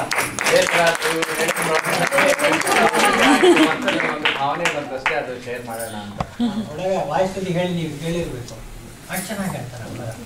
ದೇವತಾ ಅಂತೇಳಿ ಅನ್ಯ ದೇವತಾ ಅಂತ ಹೇಳಿದರೆ ಆಚಾರ್ಯರು ಬಹಳ ಸುಂದರವಾಗಿ ವರ್ಣನೆ ಮಾಡ್ತಾ ಇದ್ದಾರೆ. ಅನ್ಯವಾಚ್ಯನಾದನು ಭಗವಂತನೇ. ಅನ್ಯ ದೇವತಾ ಅಂದ್ರೆ ಭಗವಂತನೇ ಅನ್ಯ ದೇವತಾ, ಬೇರೆ ದೇವತೆಗಳನ್ನು ತನ್ನ ಬೇರೆ ರೂಪಗಳಿಂದ ಮಾಡಿದ್ದಾನೆ ಅಂತ ಹೇಳಿ. ಅಷ್ಟೇ ಅಲ್ಲ, ದೇವತೆಗಳನ್ನು ಕೂಡ ಅನ್ಯ ಅಂದ್ರೆ ಅನ್ಯ ದೇವತೆಗಳಂತೂ ರೂಪುಕೊಳ್ಳ್ರಿ. ಆವಾಗ ಅಂಗ ಅನ್ನೋ ಶಬ್ದಕ್ಕೆ ಅವಯವ ಅಂತ ಅರ್ಥ ಮಾಡಬೇಡಿ. ಅಂಗ ಅಂದ್ರೆ ಪರಿವಾರತೆಯ ಗ್ರಾಹ್ಯ ಅಭಿಹೇಯ ಪ್ರಧಾನತಃ ಅಂತ ಹೇಳಿದಂತೆ ಪರಿವಾರತೆಯ ಗ್ರಾಹ್ಯ ಮಾಡಬೇಕು. ಅನ್ಯ ದೇವತಾ ಬೇರೆ ದೇವತೆಗಳಂತ ಹೇಳಿದಾಗ ಪರಿವಾರ ದೇವತ್ವೇನ ಬೇರೆ ದೇವತೆಗಳು ಭಗವಂತನ ಅಂಗಗಳಾಗಿದ್ದಾರೆ, ಅಂದ್ರೆ ಅವನ ಪರಿವಾರಗಳಾಗಿದ್ದಾರೆ ಅನ್ನುವ ಅರ್ಥದಲ್ಲಿ ಅನ್ಯ ದೇವತಾ ಅಂಗಾನಿ ಎರಡು ಅರ್ಥದಲ್ಲಿಯೂ ಮಾಡಬಹುದು ಅಂತೇಳಿ ಆಚಾರ್ಯರು ವಿಸ್ತಾರ ಮಾಡಿ ಹೇಳಿದ್ದಾರೆ. ಬೇರೆ ಪ್ರಶ್ನೆಗಳು?